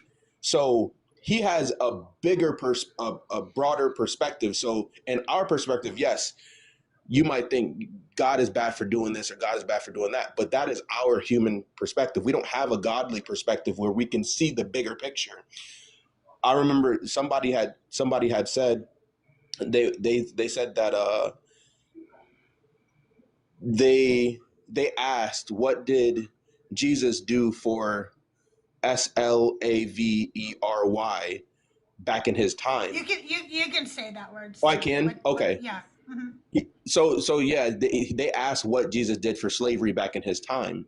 And from my understanding, I don't think at that time period he did anything, right? And so, but he was saying that Jesus was a bad person because he didn't do anything for slavery. And then I think that he might have had some verses that even showed that Jesus kind of 1 second. almost. Can we backtrack for a second? Sure. Earlier you mentioned, these horrible atrocities happen, and we might God might have like a different perspective for letting those things happen. Could you think of in any instance why SA would be acceptable? Why what? That's the question SA that got would me be to acceptable? deconstruct. SA. Yeah. Oh, assault. Oh. Where I can think of that? No. There's in my perspective, no. Well, in any perspective, in any instance, why would that be okay in any world?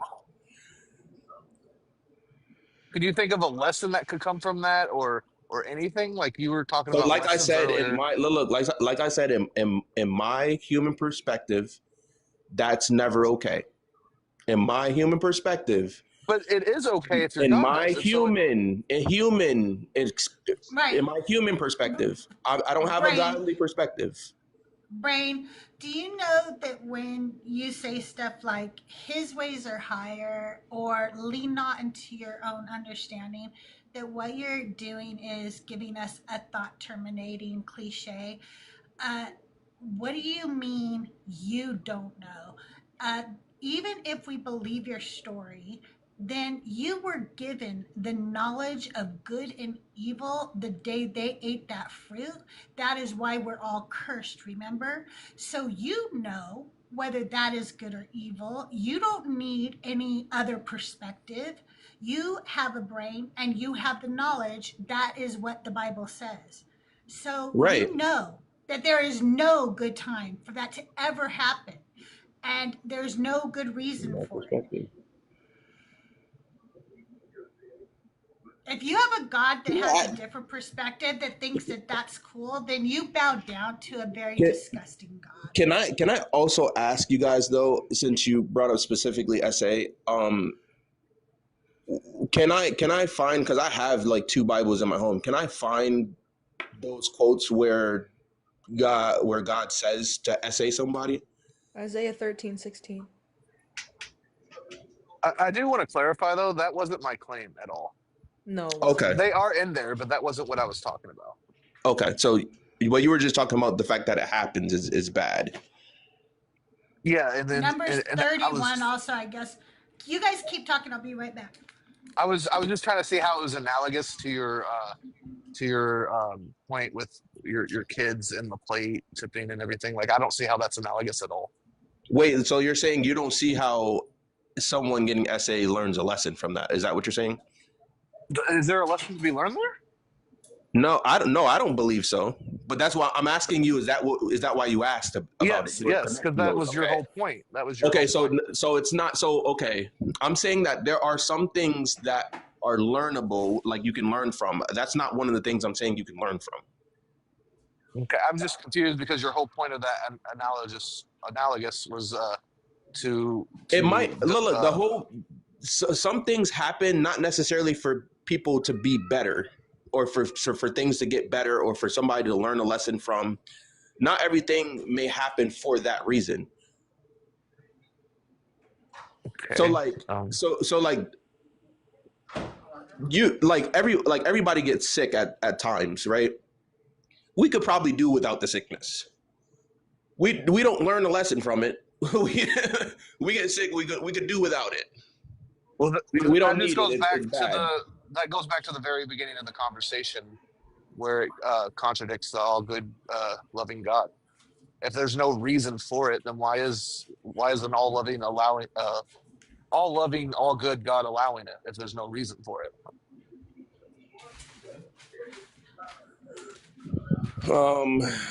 I can't answer that question. I have to say I don't know. Okay, that's all. I was just I was just confused by the analogy, and it was just, yeah, that's all. I wasn't necessarily connecting the most horrific things. That's why after I had stated that the lesson with my daughters and stuff like that, that's why I was saying, I was trying to change the topic and say, well, when talking about God, we're talking about bigger atrocities and stuff like that. That would kind of go under that SA stuff. That would go under that. Like, there's bigger things that happens, and that, also there is you know how there's like a spectrum, right? When we're talking about people with disabilities, there's like a spectrum, right? Everybody's familiar with that. There's kind of a spectrum for everything, right? There's spectrum with light, there's spectrum with aggression, there's spectrum with love. Like, there's kind of a spectrum of everything, right? So like, if something exists, the very bad of it exists and the very good of it exists as well, right? So that spectrum being there, you may look up and say, oh my gosh, like, wherever you are on that spectrum, you might be at the really good. You could look up at God and say, oh my gosh, you're a piece of shit for letting that bad part of the spectrum exist. And I think that's kind of what is going on, where we're on the spectrum and we see the bad of it and we're like, how could you let that happen? But it's a spectrum of existence, and for our freedom of will, we're walking along these spectrums.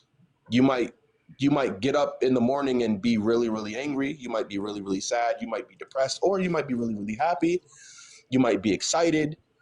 Like, there's a spectrum, right? So I think that that's so part do you of think that sexual attraction and gender is also a spectrum? Yeah, that could be a spectrum as well. Do you agree or no? I actually do believe that gender and sexual attraction is a spectrum. Yeah. Yeah. So yeah, And that is why I don't believe that that it would be right to make homosexuality a sin. And any God who did that, I would find to be evil. And well, I actually, mean, Is that what okay, you so think? I can't get into that, but like you said, you believe it's a spectrum. I believe it's a spectrum as well. Is And that where like you I think said, that? there's far. But do you think that God? Where do you think God is on the good and bad spectrum? I'm sorry, I can't hear you. Where do you think God is on the good and bad spectrum? In the it's a tough question because, like I said, in my human perspective, there are things that are bad that happens. But if you create, I think he might be. I mean, it's gonna sound bad. It's gonna sound cliche, so I'm gonna apologize.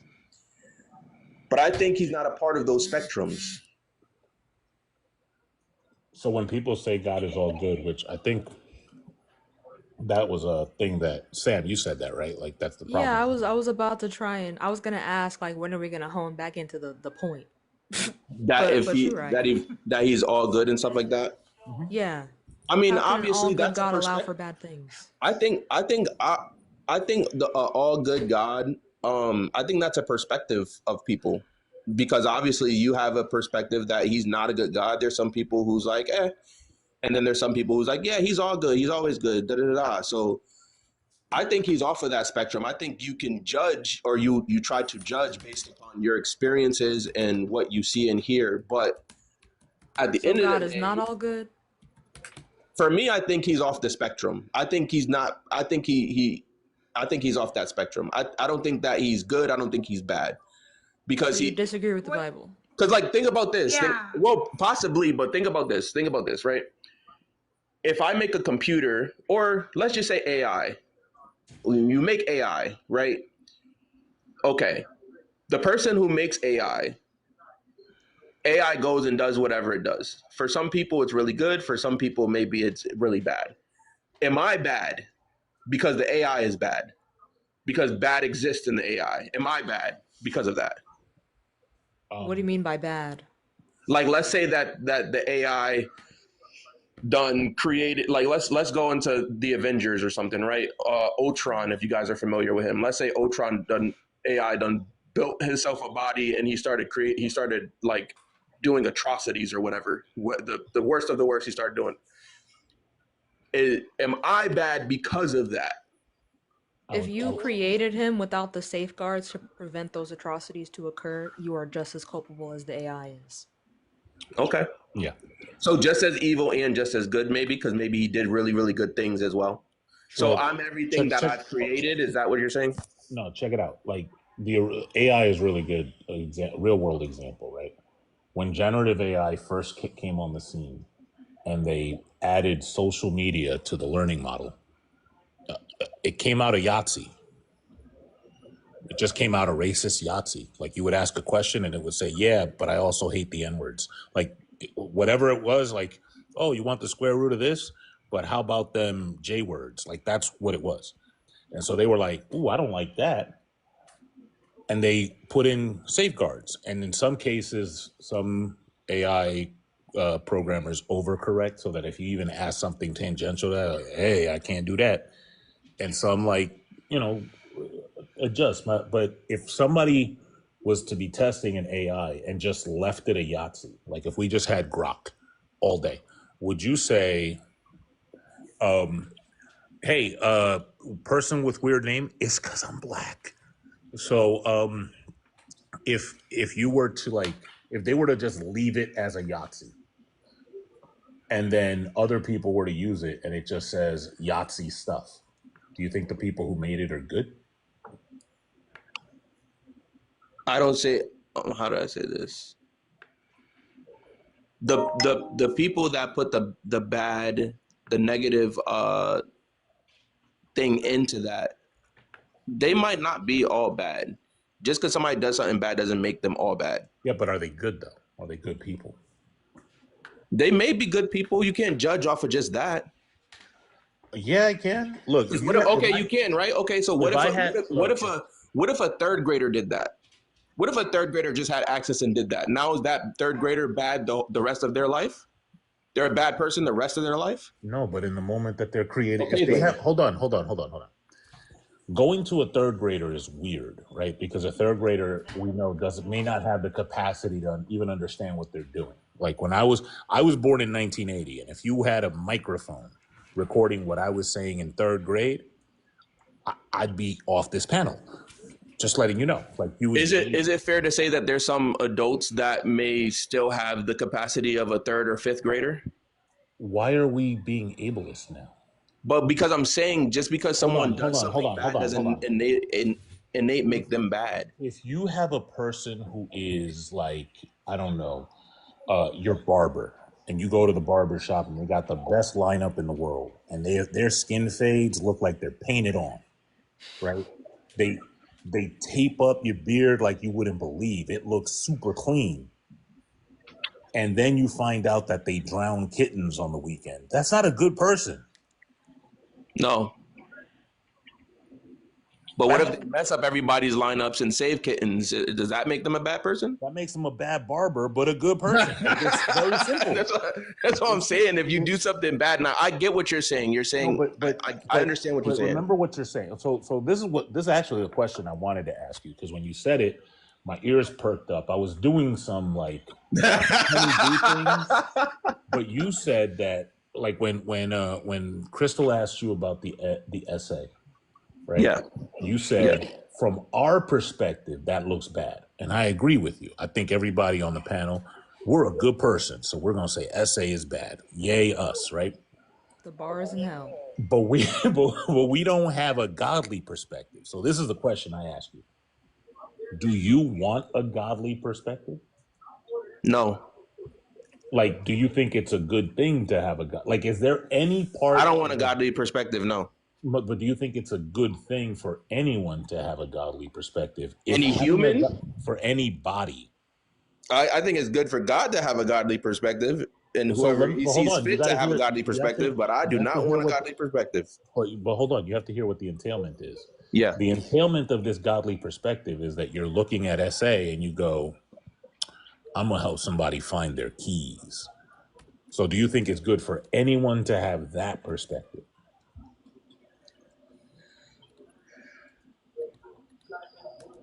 Like right now, what state are you in, Brain? I'm in South Carolina. All right. Let me tell you what research is good for.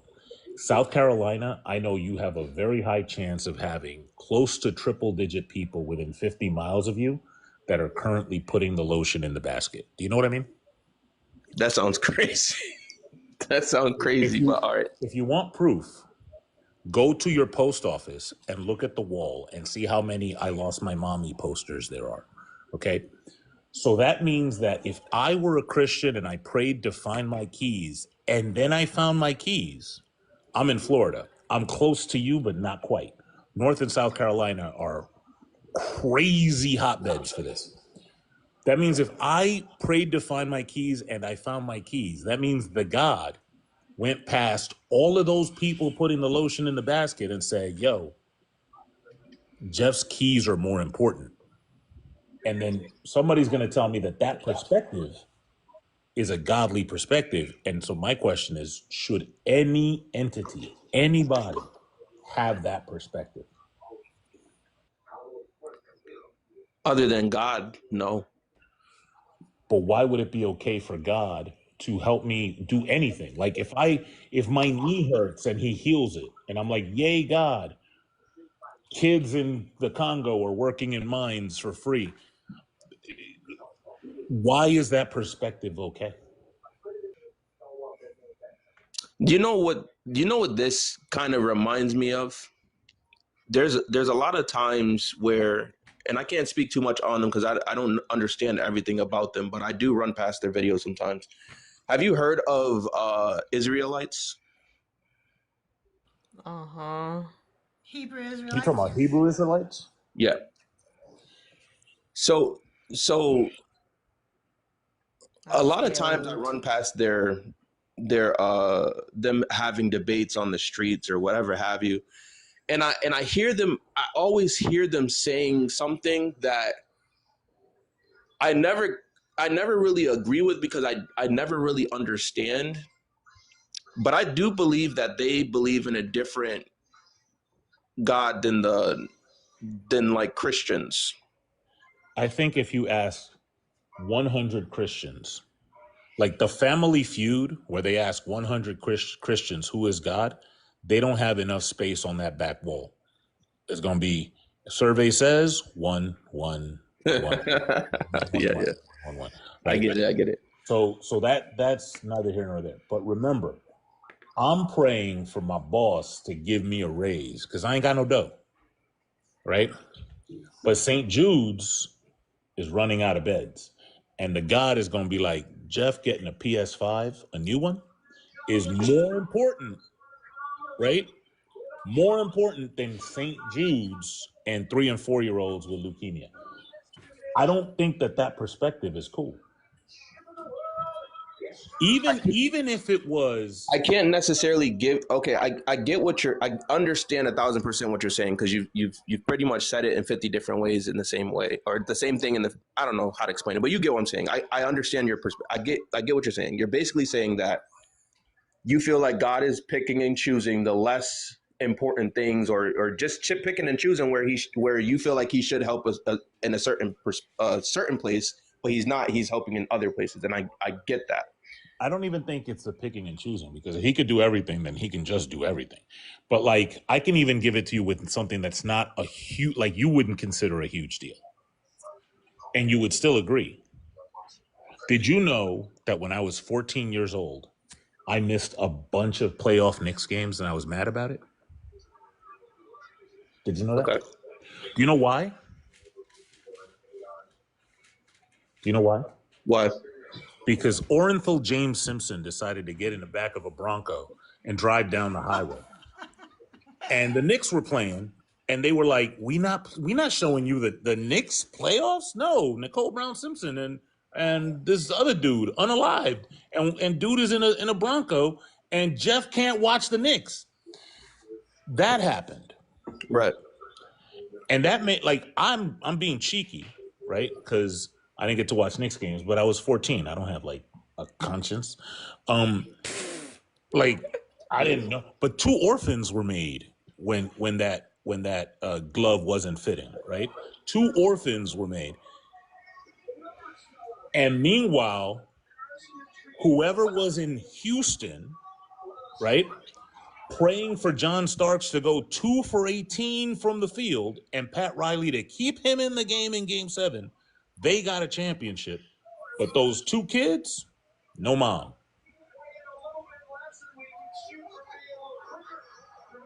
Johnny Cochran, bunch of money.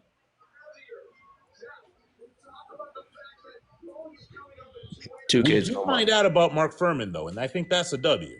Like, finding out that Mark Furman, like, not really a W, because we kind of knew, you know, saying California police are racist is like saying the sky is blue. But this is what I'm talking about.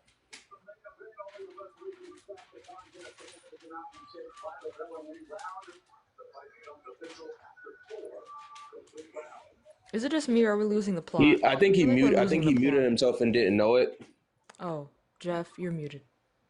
God answered my prayers. No, I was kidding. That's crazy. That's so fucking mean. He said, "Thank you for shutting the fuck up, Jeff."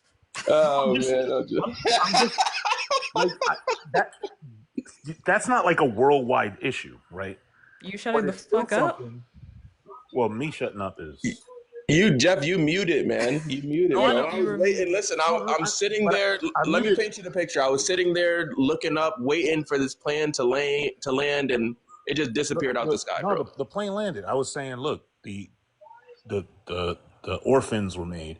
God didn't do nothing. So I'm saying, like, that's not a worldwide thing, but it's still something that God was just like, oh, not only am I not gonna stop it, but y'all ain't never gonna know who did it. Wink, wink.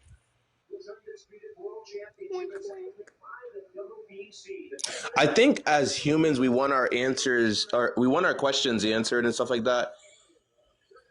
But as you know, I don't know your age, but as you know, some questions don't need to be answered. You just keep going on with your life. Unfortunately, for some people, things are a little bit more harsh than others. But I have a friend who is actually, we were in nursing school together, and he's actually one of the top Black nurses on TikTok.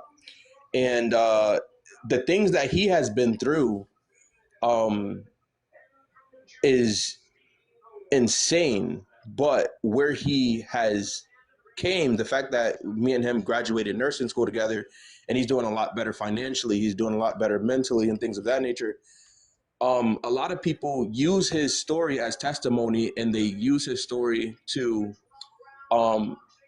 be like, I'm not afraid of nursing school. I'm gonna go do nursing school. He if he can do it, I can do it, because he's been through things that a lot of us have not gone through. But in my perspective and in his perspective, he's went through those things so that he can show others from that same background, or even a little bit of it, maybe they have a better background, but to motivate them. These are the ways, those stories are the things that create believers who like, I'm going to get a closer relationship with God, because if God could do that for him, he can do this for me. So yes, in the moment, there's a billion things happening at the same time. Somebody's eating ice cream, and somebody else is, they're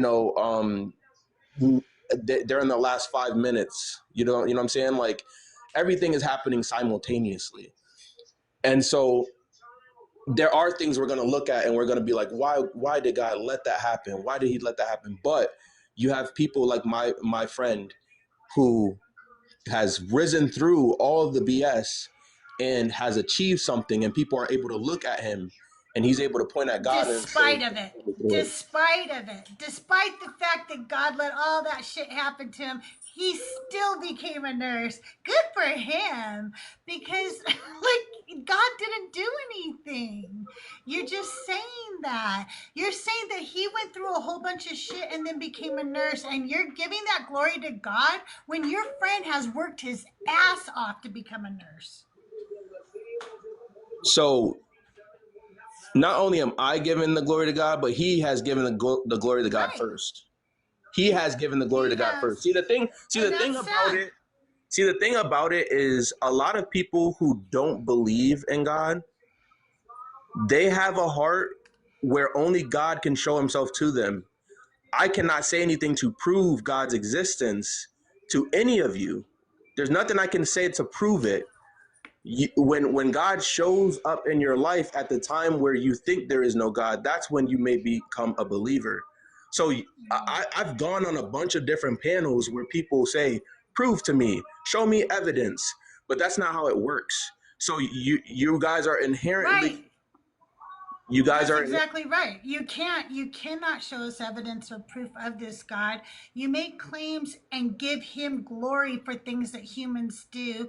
Whenever there's something bad that happens, you blame that on humans. So God only does the good things, not the bad things, even though he claims in the Bible he does them both.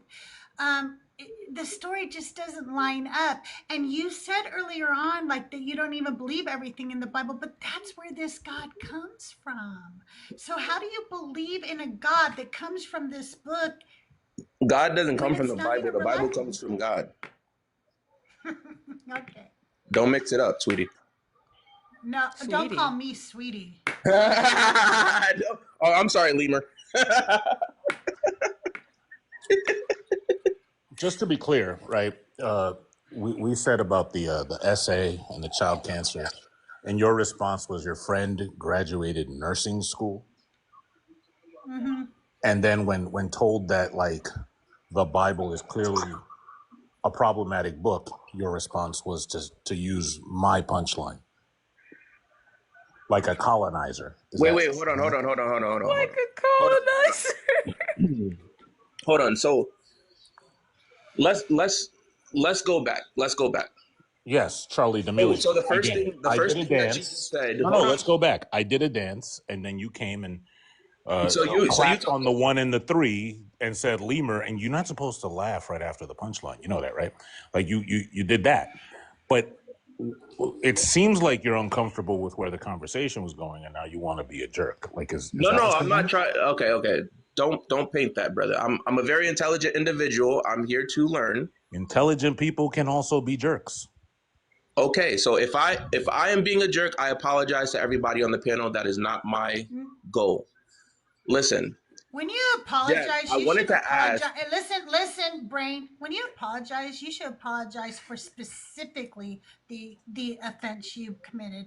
You were specifically rude to me, the host. You specifically called me sweetie, which is demeaning. And then when I asked you not to do that and gave you a boundary for that, you decided to try to insult me with Jeff's insult and then laugh at your own joke. And then you say I apologize to everybody. Everybody wasn't offended. I was. Oh, okay, I see. Okay, so I apologize to you for offending you. I'm sorry for calling you a lemur. It was just a joke. And I'm sorry what I'm sorry that I offended you about calling you sweetie. I did not mean to disrespect you or offend you. Okay. Let's not do that again, okay? Let's be Yeah, respectful. I won't do it again. I do remain apologize respectful. for it. I won't do it again.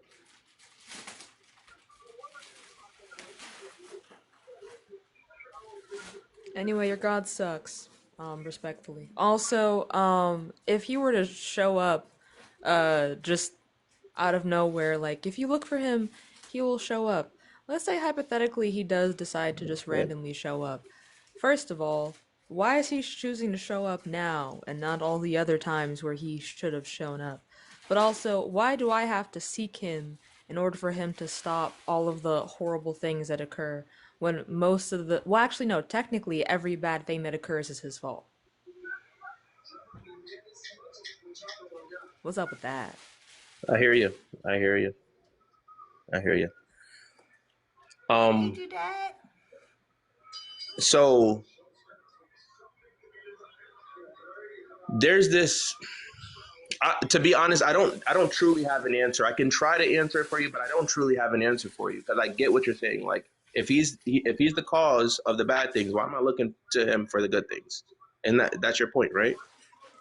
Not necessarily. How is he an all good God biblically who also does bad and watches bad happen and sets up scenarios for bad to happen? Well, I feel like I can't answer that without getting into a completely different conversation But that was the whole conversation well, I was okay. trying to spark like 15 minutes ago. What happened? So I try to listen to a bunch of different people talk about what they believe this life is and things of that nature, and I kind of try to see what makes sense. And one of the things that people do say that, and to me makes sense, is that before we come here, we asked to come here, and we are supposed to be learning lessons. So to your question, I really question need to is, clarify. You're if saying he's everybody building, asked to come to Earth? can I land my plane?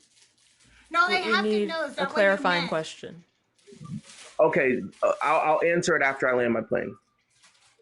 No, first So answer so I can understand what you're saying. Are you saying that before we're born, we all ask to be born? that is one of the beliefs that someone has that I think makes sense. Okay, so you think a Harlequin baby asks to come to Earth and then God goes, okay, you get to be a Harlequin baby. I don't know what that is. A Harlequin baby suffers a horrible, I don't know. I don't know if it's called a syndrome, disease, infection, what have you, from the moment they're born until they unfortunately pass away. And it looks like the insides are on their outside. It's very painful and they suffer the entire time. And you think that some soul said, hey, I want to go to Earth, and God went, okay, you get to be a Harlequin baby. Okay.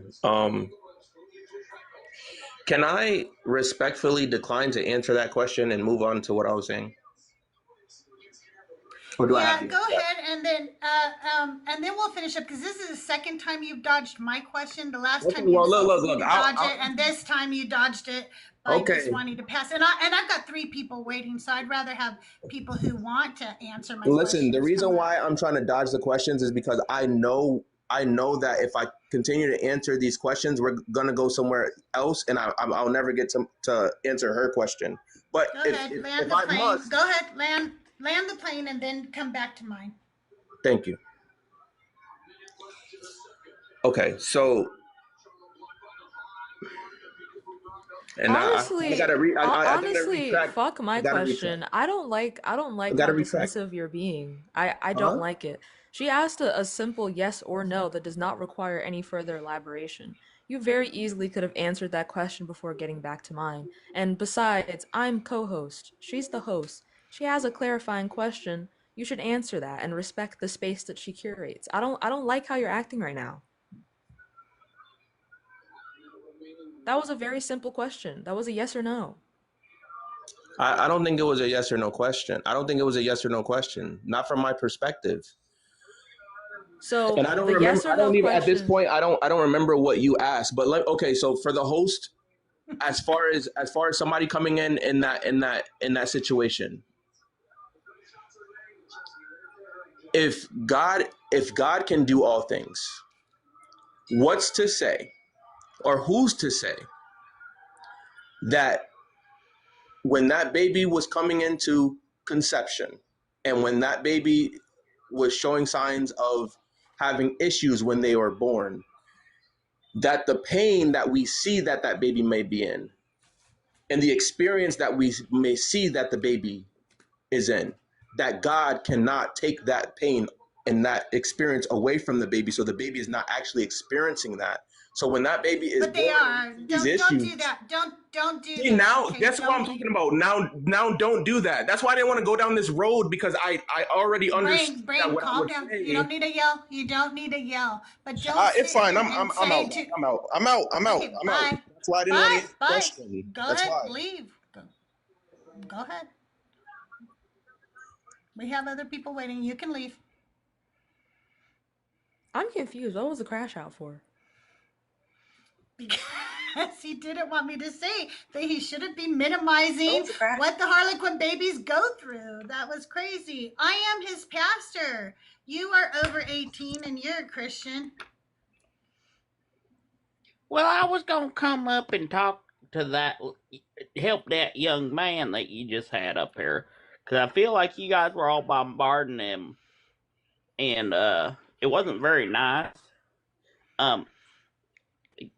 Crystal, me and you have a long history. And, God is real, and you know that. I can't believe that you would snuggle up next to this joyful prostate and try to headline his show. This is pretty disgusting. I know. And I just want to tell you, Crystal, you snuggle up with joyful prostates? What? Pardon? You're a whore for the devil. You're a whore for the devil, and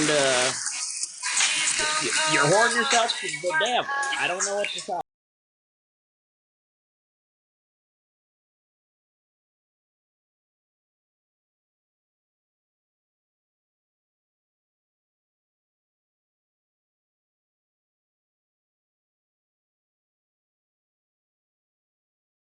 So if you could mute that would be awesome. I gotta go. Pastor's concerned about the coin. Thanks, Pastor. We appreciate you. Let's go with this one next. See if they load.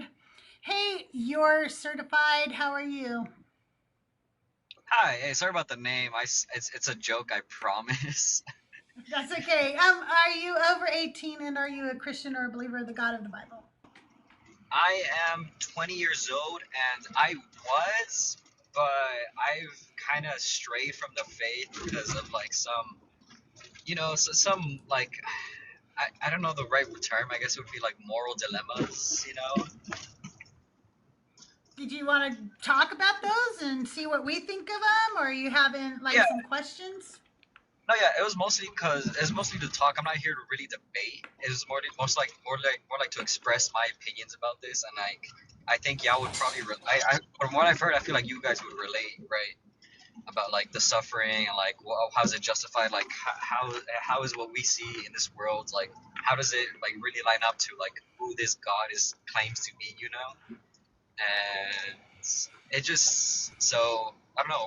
So can I just like start somewhere or? Yeah, go right ahead.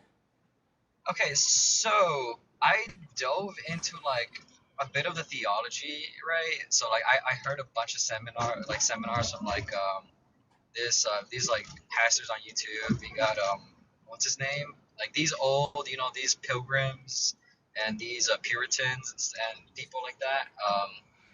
And I learned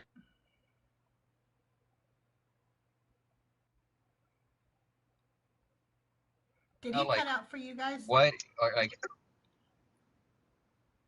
oh can you You swiped out and now we definitely can't hear you, but okay, can you repeat yourself? We didn't hear you.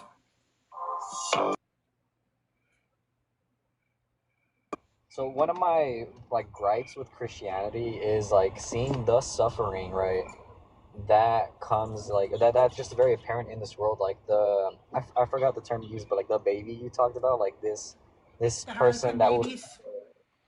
yeah, right. And like, you know, seeing like all the deaths in Gaza, right? And just like seeing like how many people suffer in a way that just like feels it's unjustified, right? Because like there's no reason, there's no point, you know. And from what I've heard a few pastors say is so Christianity is about God's glory ultimately, right? That's what I've learned. Everything is for God's glory, you know, sola scriptura. It's all for God's glory. And the way I've heard it, I've had my understanding of like every event that happens in our reality is that it's all for the glory of God. It is all to bring glory to God and His grace, His love, His power, you know, His holiness. You know, Pastor used the analogy of to, you know, to really make this diamond stand out, you need like a black cloth underneath it, right? You know, the is there good without bad kind of, you know, debate thing or like idea. And I guess that makes sense, but like, you know, when does it really make sense? Because I'll tell you what, like I can wear a diamond on my finger and it looks very beautiful, and my skin is pasty pale, so there's nothing dark behind it. So, and it still shines bright. It's got, you know, all the fire. I don't think that you need bad to have good. And it doesn't even align with Christian theology, because how can there be a heaven? If heaven is all good and nothing bad, all sickness and sin and everything goes away, then we literally can have good without bad. Right. But I heard some pastor also like talk about it. Like they were like I guess that it comes back to the idea that he, you know, it's for His glory. So to glorify Himself even more, He lets the bad happen. So there's a bigger contrast, right? That's the way that I've heard a few pastors like talk about it. Isn't that kind of gross? Like, can you imagine that if I was like, hey, you guys, I'm going to be the queen of the world, okay? And in order for you guys to glorify me more, I'm going to like go abuse a bunch of people over here and murder them and stuff.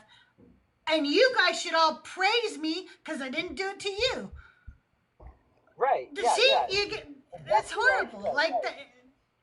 Like, it just, but like, how do I say this? Like, in the theology, like, or like in the Christian worldview, if that's how it makes sense, it's kind of hard to grapple with that, because like I get it, like I get the idea that you know, like do you know anything about Calvinism? Yes. Right. So like I've heard the way I've come to an understanding of like the Bible is from two different points of views, right? How there are the chosen people, how there are those who like the vessels of For wrath. destruction and for destruction. Yeah, you're right. And I thought like, wait, so like, do you actually have a choice? If you're being, the Bible calls you to repent, to believe onto the Son, but the Bible also says that He has chosen His people, right? And the best, this is kind of a tangent. I'm sorry, but like, so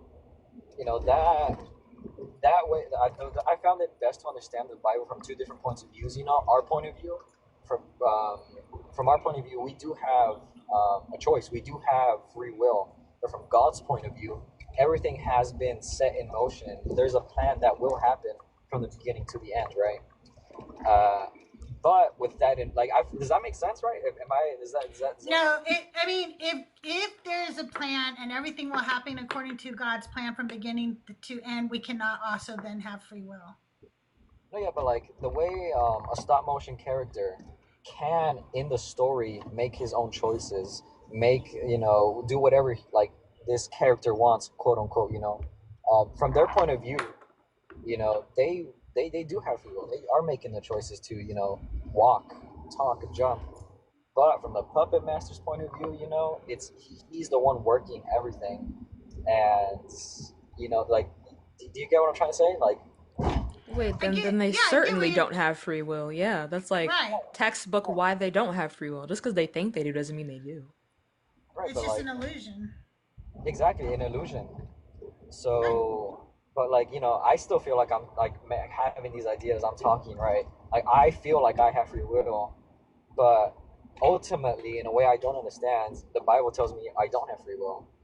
That's just hard to understand, right? Like, it's just conflicting, right? The reason why it is important to the Christian theology that you have free will, because if you will, they can blame every atrocity on humans and their free will and their poor choices. Without free will, then it means that God made these horrible choices. It was all a part of His plan, all of the suffering, that He did all these atrocities, or He used the humans to do them for Him. And they cannot then have an all-loving God if that is true. So there's very much a cognitive dissonance going on, and that's why it doesn't make sense. There is no free will. Free will isn't a part of the Bible. The Bible tells you over and over again that your entire life is predestined. It says it even in the end in Revelation when it says that Jesus was the sacrifice before the foundation of the earth. If Jesus is already the sacrifice before humans are already made, that means God knows that all humans are going to end up being sinful. He's going to need a sacrifice, and He's going to use Jesus to do it. Therefore, no free will. Right. But how do I say this? I still can't like get the idea out of my head that somehow, the way the Bible talks to people, and just like my conscious experience of like, I believe I have free will. I think I'm doing everything right, and the Bible also kind of quote unquote supports that by asking you to repent, like calling to you to repent, right? Calling you to action. That makes it seem like there's free will implied. What do you think free will is? I'm not exactly I can't bring the exact definition, but the best way I can word it, like on a whim, would probably just be what I can't do that on a whim. I feel like that's a whole other private skills right there. But I guess it's just like the option to make an the ability to make an individual choice, I guess, free from any outside influence. So here's what the capacity for conscious agents to choose between available options independently of prior causes and constraints, and without the necessity of fate. Okay, without necessity or fate. So are you telling me the choices you make are free from any prior causes? I really can't say that because everything has a reason, right? Right. Even the fact that like you might go, hey, I'm hungry right now. I want to eat something. You're limited because of your wallet, because of what's in the fridge, because of where you live. I heard Jeff talk about some amazing rice today from Nigeria, I think. Was it, Jeff? Was it from Nigeria? I have never had that. It sounded so good. I want some now. I'm going to see if maybe somebody around here makes food from Nigeria, but I don't think they do in my neighborhood. And so I'm limited, even though I want that. I do not have the free will to have it when I want it. Right. Oh yeah, Yeah, jollof rice. Yeah, is that how you say it? Jollof rice. Yes, yes, yes. Hell yeah. Is that good? Because I'm down to try something new, you know? Yes. All right, yeah, I'll check it out. So, I guess what are your thoughts on free will? Because like from what I'm hearing, like is like there's no free will, you know? Like, well, I am a determinist, but I also am a little bit of a compatibilist. And recently I found out from Dr. Blitz that that's actually something you can be, because I thought you had to be one or the other. But I believe that most of my decisions obviously have prior influence, and I am constrained. And there are sometimes, my decisions affect my fate, So I'm a little bit of both a compatibilist and a determinist, meaning that I believe I make some choices, but in the end, I don't have 100% philosophical free will, if you will. yeah. Wait, is that compatible in any way to like the idea I was trying to like that I had, that like the having free will, but also the Calvinistic point of view, like can they coincide? You know, Calvinists believe they're determinists. They believe that everything is predetermined 100%. I joke with Calvinists who come up to debate because I'm like, why are you here? You're not going to be able to change my mind because that's all predetermined. What are you doing? What's the point? So no, I don't believe you could be both if you're a Calvinist. A Calvinist believes 100% God has already ordained who he's ordained, and the rest are set aside for destruction. okay. Billions of people God has set aside for destruction. Yeah.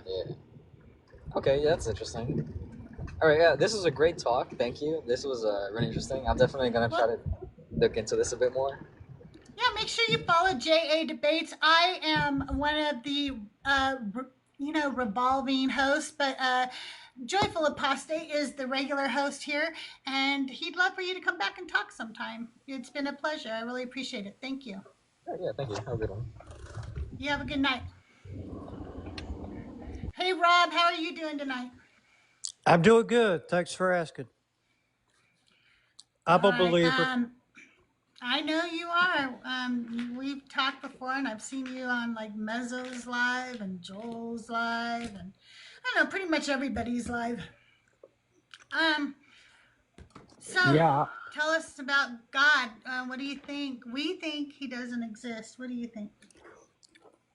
Well, I believe in God. I'm a Christian.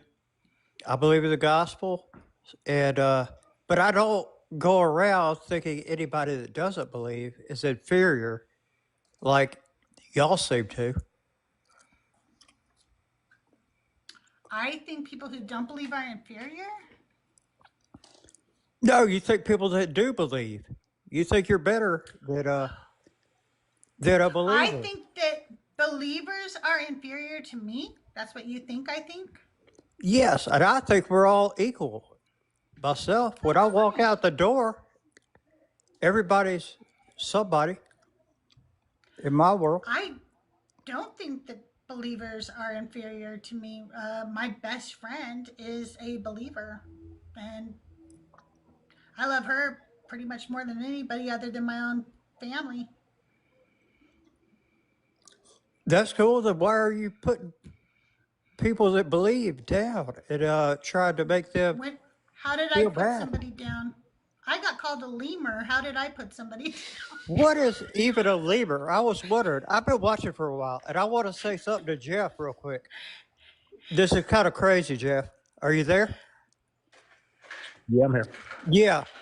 When the Bronco chase happened, I was at the Braves game. I live in Atlanta. And everybody was going out of the stands and into the tunnels to watch it. It was going crazy. And then in the middle of the game, I'm not even joking, on the big screen, while the baseball game was going, they put the Bronco chase on. Wow. Yeah. That's how big that thing was. Wait, I'm so sorry to interrupt, but I find this harrowing. I saw a comment saying that you have, quote, P3DO allegations. Me? What's that about? Yeah, you can confirm or deny. That's No, I do fine. not. Okay. Whoever commented that Understood. has lost their mind and knows nothing about me. Period. Okay. They're just a hater, probably jealous of me. Okay. Understood. Okay. But yeah, I'm pretty sure no one here thinks that Christians are below them. We just don't think their God is real. In the same way that we Okay, think their but God is real. you have no spiritual beliefs yourself. No.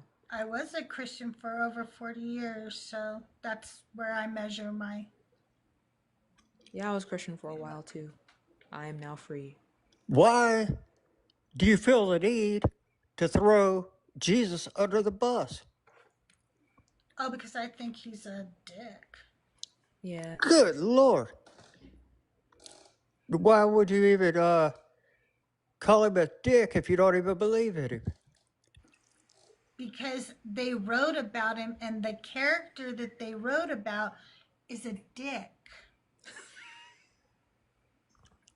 He was healing people. He turned water to wine. That's not what a dick does. He got a bunch of drunk people drunker. Good for him. I've done that before too. He's not special for that. He's not special. But No, there was no water. I mean, there was only water, and he turns it to wine. Yeah, That's nothing but profit. Other people have done that too, so he's not a first for sure. But also, like, he, you know, he said some awful things to women, and he was only here for the Israelites, so he was a supremacist. And frankly, I don't really believe he did any of the miracles that he claims, so, you know. He fed like 1,000 people with one fish. Wait, if you're gonna tell the Bible stories, can you at least like get them a little bit right? Like he fed 5,000 with 2 fish, right, and some bread. It was like I don't know, like.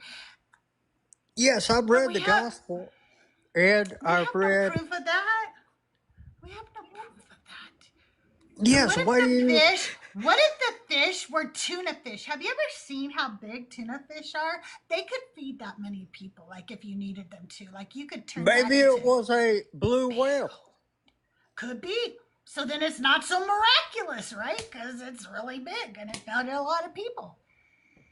Okay, I didn't look at it from that way, so now I don't even believe in God anymore. Now that we talked about all that. Oh my, Rob! I'm so happy. All the lives I've seen you on, joking. I finally did it.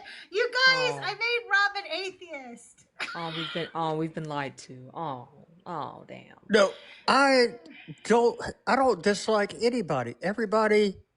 No one up said here, that you dislike anyone. Maybe it's my algorithm. I need to change it. Maybe there are believers on TikTok, but I haven't seen Oh, any. there certainly are. Yeah. Oh yeah.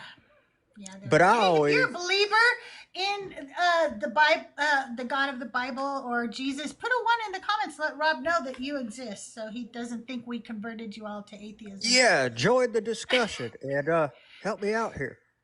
Because, There might not be any in here right now. We might have converted. Oh, there's one. See, there's a Christian. all right, There's yes. another one. Oh, it's the same one, but he's like really gung ho for Jesus. He's letting you know. He's extra Christian. My man's is Christian squared. We love to Yes, see it. yes, he's like me. Ricky's once, twice, 3 times 10 times a Christian right there, Ricky. Wow. That's dedication. That is. Yes, and there is a church down the street from me here in Atlanta I'm so sorry. that has a rainbow flag on the outside. Oh, okay. Do you disagree with that? I mean, that's cool. Do I disagree with a church having a rainbow flag, with a church, or with a rainbow flag? What part am I like wondering if I disagree with? I disagree with the church. I like Yeah, the that's rainbow flag. exactly Get where rid of my the thought church process was. and put the Okay, rainbow so flag up. so you're saying they should just take the church down and leave the rainbow flag up? Yeah, That would be nice. that would be cool. Well, see, they're trying to bring people together, and y'all are trying to divide people, and I'm trying to unite people because I believe in tolerance and equality for everybody. Well, People realistically think speaking, I'm if you want to have your church, that's fine. people But think I'm a homophobic racist every time they hear me and see me on TikTok, but I like people, everybody. I don't feel like care if multiple people think that of you, that might mean you have some unchecked biases. But anyway, No, are you sure? You're scaring me a little bit, beloved. I am sure. Oh, I have got okay. a black girl that lives below me that I will get out of her clothes by the end of the night. And I'm not even joking. And I'm cool to everybody. And I want y'all to just be more like me. Do my ears deceive me? I swear he thought that was helping. No, I mean, I go out at the end of the day, I'm You a believer. ran. When my head hits the pillow, Now we're not speeding past that. No. You ran that past the writer's room and said, "Hey guys, this is the one, right?" And they all looked at him and gave the same thumbs up that the writer's room and community did. Like, yeah, that's that one. That one, Chevy Chase, say it. And then he came in here and said, all of that wild, crazy, wow. Rob, you do know that putting your aged phallus inside of a black person does not absolve you of racism, right? Right? You know that, right? I've been You do know saying, that. yes, I've been saying since I was 16. You've been It's like saying what since you were 16? killing all my white friends. It's pink on the inside. Oh my So God! No, I no, just no! keep it real. I'm done And with you. What the Wait, fuck? what? I'm talking No, about your mouth, no, like your tongue no, is pink on the inside. nope. You're gone. You are gone. I am so. What the What did that fuck? even mean? What did that mean? You know what? I don't need to know. No. It's No. fine. No. It's fine. No. Oh my God. Hey, if you're a Christian or believer of the God of the Bible, I'm inviting you up, but I don't know why at this point. This has to qualify as self-harm. I don't want to know. It's that bad? Oh my gosh. Thomas Jefferson was telling on himself. That's crazy. Right? Oh my What? God. I'm Crystal, scared. how did you get that on your panel? I'm so scared. I'm dying. I have not been so flabbergasted in ages. There's No. something about Joyful's account that attracts the just, you know, just the I can't. He had to be a troll. Please tell me that was a troll. No, Rob is not a troll. Rob's an idiot that goes around from live to live. Daniel Green was in here earlier and goes, I hope Rob comes to my show. No, he's been on like Mezzo and Joel's. I even want to say Justin's and maybe Thinkers. Like I've seen him in so many lives. But unfortunately, Joyful, I just blocked him from your account. So Joyful, you don't get to have him anymore. I can't believe how many times I snorted during that and then gasped. Could someone please break it down what the fuck that means? I haven't. I just heard a jumble of words. I haven't stress tested that, so I can't. This is my main account, Sam. It's that right? bad. If I switch to like a ghost account, then maybe. But it can't be that bad. It was. Oh no, it's that bad. Look at this flying. Look at this flying subject change. Do y'all want to hear a mezzo story? Do y'all want to hear a mezzo story that almost made me get into a vehicular accident? Like, Mezzo and Joel, like they are like Abbott and Costello levels of funny, right? Like they're they're elite. Mezzo had a dude on his thing yesterday talking about like that fasting. Like if you fast for 3 days, you're gonna get advice from God. You'll be closer to God. Blah blah blah. God helped me when I fasted because I had a gambling problem, and God cleared me of the gambling problem. And if you fast, he'll help you with what you got. And Mezzo said, well, here's funny number one. Well, what I got is that I'm hungry. Can the fasting help me with that?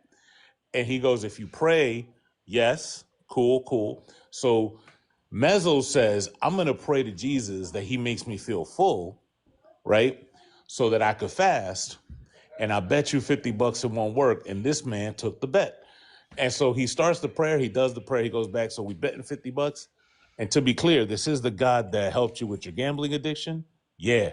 And I messaged Joel. I'm like, there's no way he doesn't see it. Like, y'all, at this point, I think that he's like importing ringers. Because there's no way. Like, no way.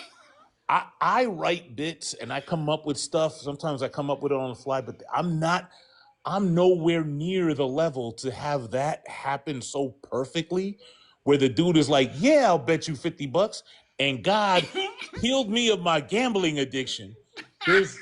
That's just too good. That's so funny. Because my phone was next to me. This is what happened. My phone was next to me and I'm driving. And when that happened, I looked down to see like, is there something with the username? And when I looked up, I was like, brake. That's the other one, right? That's the other pedal. Hit the brake because you're gonna unalive here. But there's no way. I don't believe it. I'm actually gonna message them later and be like, I figured it out. Y'all are importing ringers. Y'all giving them a script. Y'all are importing. And then he got off because he's talking about fasting. Then he gets off camera and he's asking him questions in his deadpan way while chewing his food. I'm crying. There are a few look, I'm a student of the game, right? And there's no fat on that bit at all. It was clean. I'm crying. Guys, I get it now. You get it now?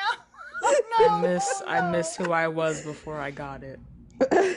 Yeah. Late reaction. Yeah. Fuck that guy. Yeah. Fuck that guy's right? a piece of shit. Right? Ew. Jasmine explained it to me and I was like, oh. This is why I'm sad, right? And you know what? As somebody with depression, I might have to pop another Zoloft because that's crazy. I hated that. Actually, yeah, that's not. This is why I'm sad that you framed it that way, because like in rap, there's rap before Rakim and then there's rap after Rakim.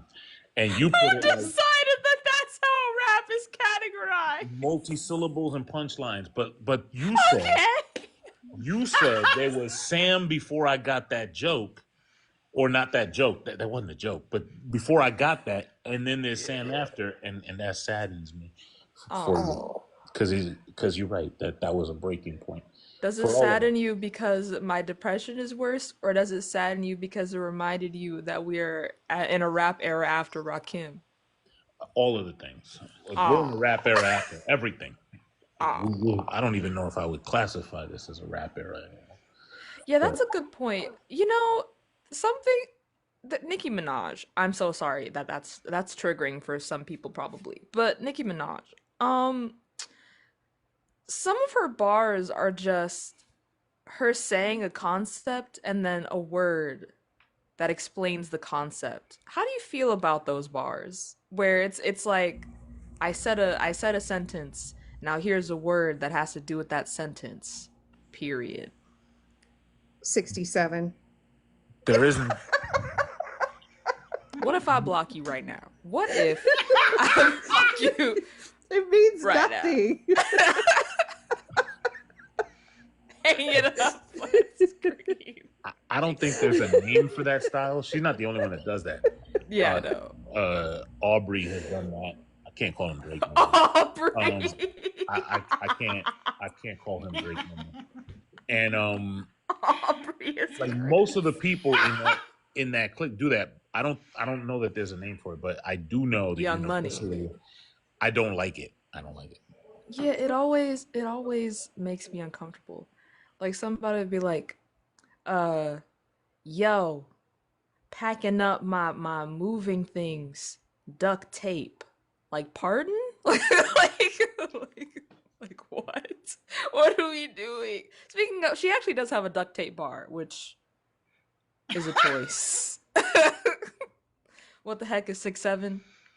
Don't worry about it, my love. Don't worry. As far as I know, 67 means absolutely nothing. It came from a rap song. Oh. Where in the rap song, in the middle of it, it happens about twice in the song. It's a horrible song. In the middle of the song, the rapper just goes 6'7", and that's it. That's the whole bit. Yeah, means nothing. Unless he's counting measures in the bar. Well, no, yeah, you literally guys, don't. we need a Christian. So if you're a Christian, come on up here. We found out God doesn't exist, and we want to tell you about it. We want to share the good news. True. We want to share the gospel with you. I do have to drop because I want to spend some time with the missus before I turn back into a pumpkin. But I had a lot of fun. Jeff, thanks for coming up. I really appreciate it. It was good having you up here tonight. Yeah. You guys make sure you're following Jeff. If you aren't, I don't know what you're doing. And it was good to meet you, Sam. Like, I've seen you before. Good stuff. And Deborah, always a pleasure. Thank you. We'll do the damn thing again.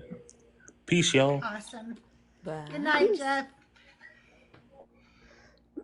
You guys, if you don't know my friend Deborah Grace, I got to introduce you. You guys got to make sure you be following Deborah Grace as well, because Deborah Grace is the author of, I almost said Christ before Jesus.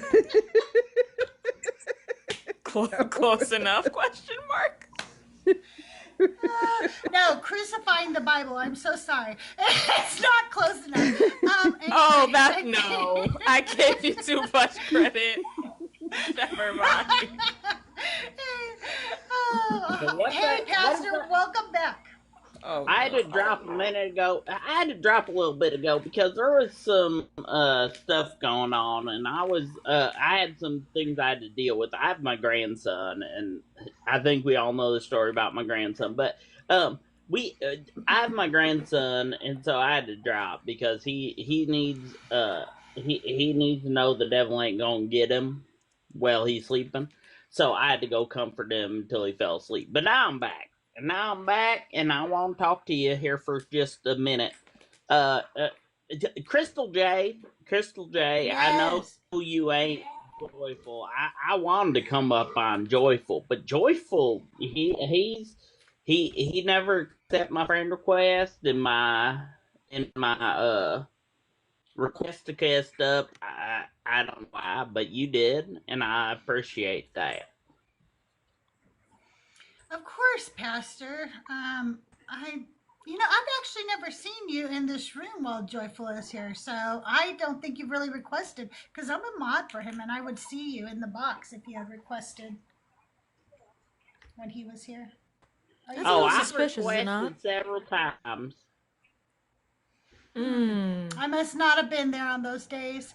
That's weird. Well, if you ever do it when I'm here, I'll make sure you get right up on the stage. Well, here's the deal. I just wanted to come up and say, well, you didn't have a guest. I want you both to know that you're both lovely people. I think God created you to be you. But at the end of the day, you're doing the devil's work. The devil is real. Is real. Wait, to be clear, Pastor, just think about your background. The Lord created me to be a cock guzzler. Like he created me to do that. Cause like that's pretty cool. Like I'll give him the glory for that. Hallelujah, praise him. You know what I mean? Like I didn't know he did that. Yeah, if it's your husband, what I said. And he wants you to do that, you better do it. That is not what I said. I must be the Antichrist writing crucifying the Bible.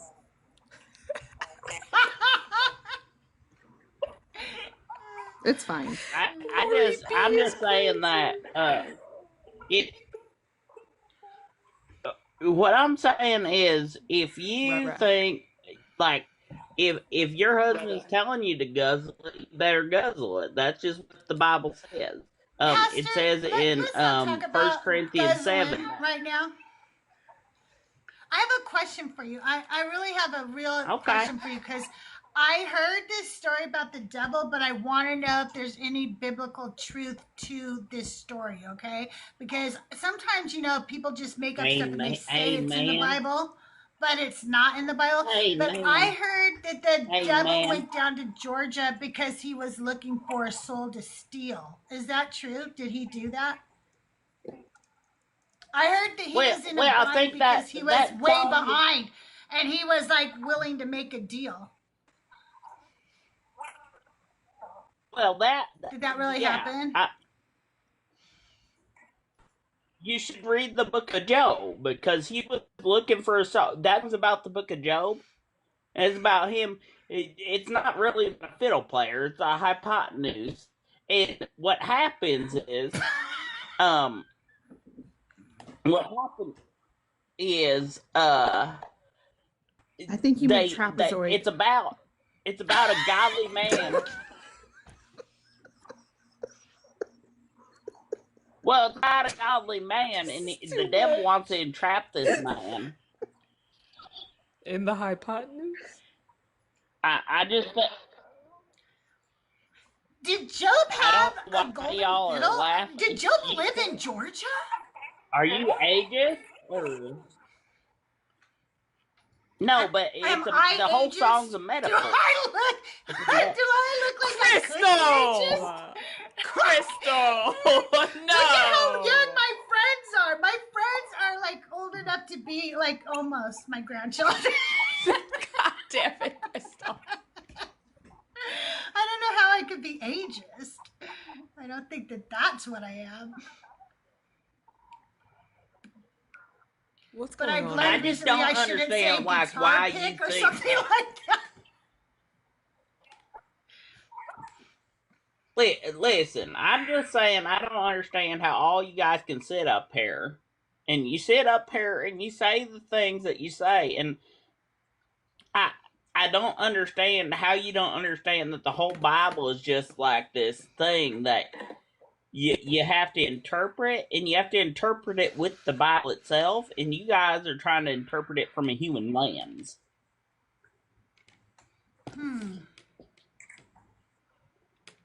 I mean, I guess we just were made with a brain that we shouldn't use.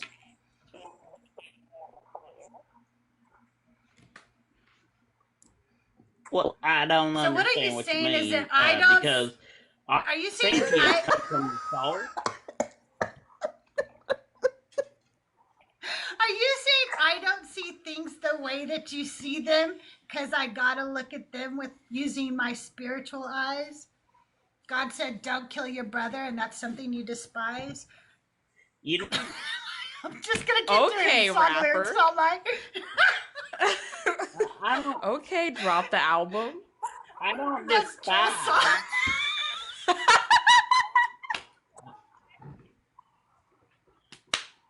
I feel like I'm getting ridiculed here, and We would well, never you do don't anything of the sort. Listen.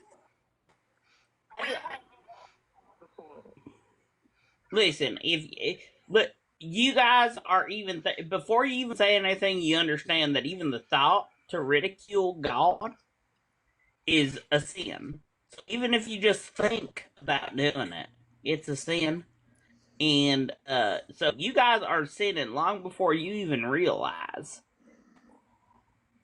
Listen, eye patch. Do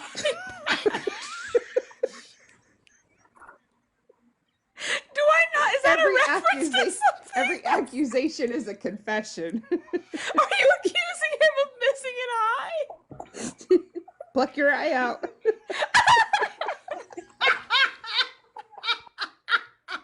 Hang on, Pastor, hang on a second. Pastor, hang on a second. Maybe Mania, this is something that I can clarify a little. That's what we're going to find out if you give me a second to qualify. The Mania, are you a Christian or a believer of the God of the Bible? Oh, no, unfortunately, I'm not. I'll drop. Oh, okay. Thanks for coming up. We appreciate you being here. I mean, I'm just like, I'm deist. Is that all right? Or do you still want me to drop? Because I don't want to interrupt. No, you can go ahead and talk to us. I'll drop the pastor. He's not important. He's not important. You're so not pastor. Okay, Mania. You do you have a name for your God? Not really. I just refer to it as like actuality or something, or like acts. It doesn't really matter. I don't come up with a name. I'm really bad with names anyway. That's okay. Can you tell me the characteristics of your God? Like just all of the omnis except for omnibenevolence, because I don't uphold like objective morality, and like just pure actuality and first agent and necessary.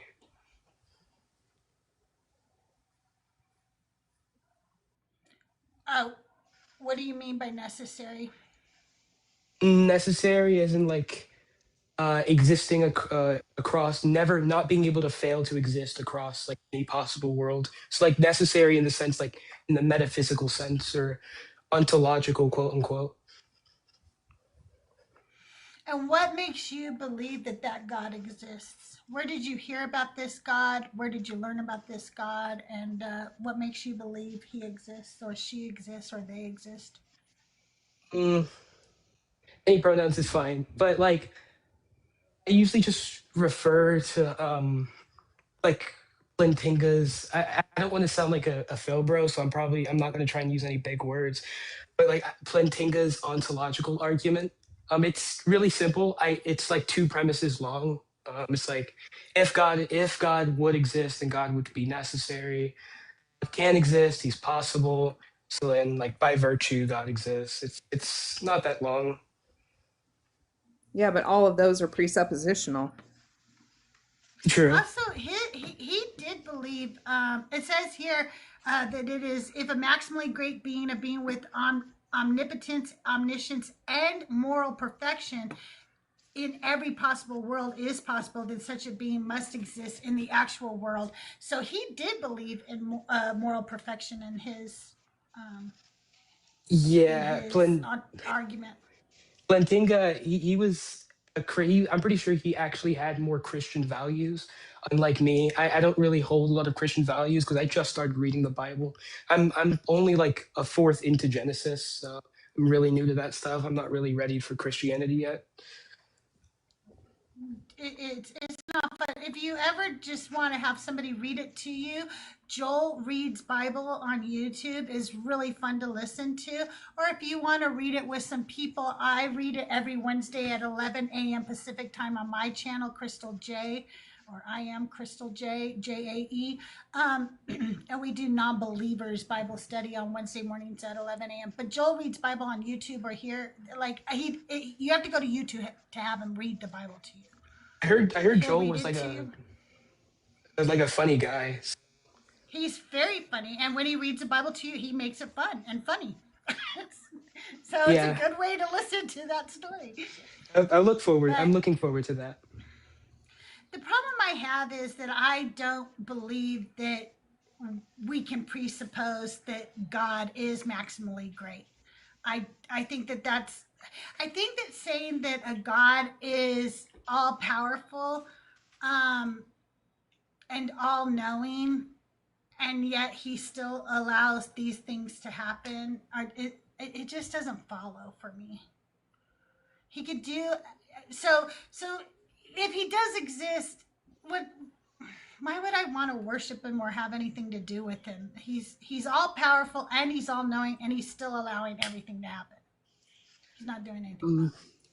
I don't think you have to worship this being because I don't really believe in like divine intervention or like any afterlife. So if you were to go your whole life without like worshiping or even knowing of this thing, then it would be fine.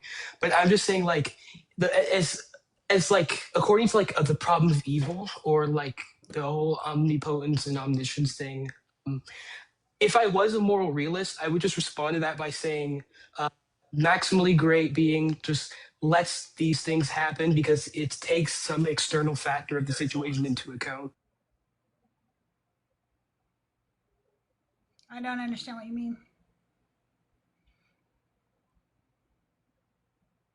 Can you clarify? Okay, no problem. He needs a second. You guys keep tapping the screen.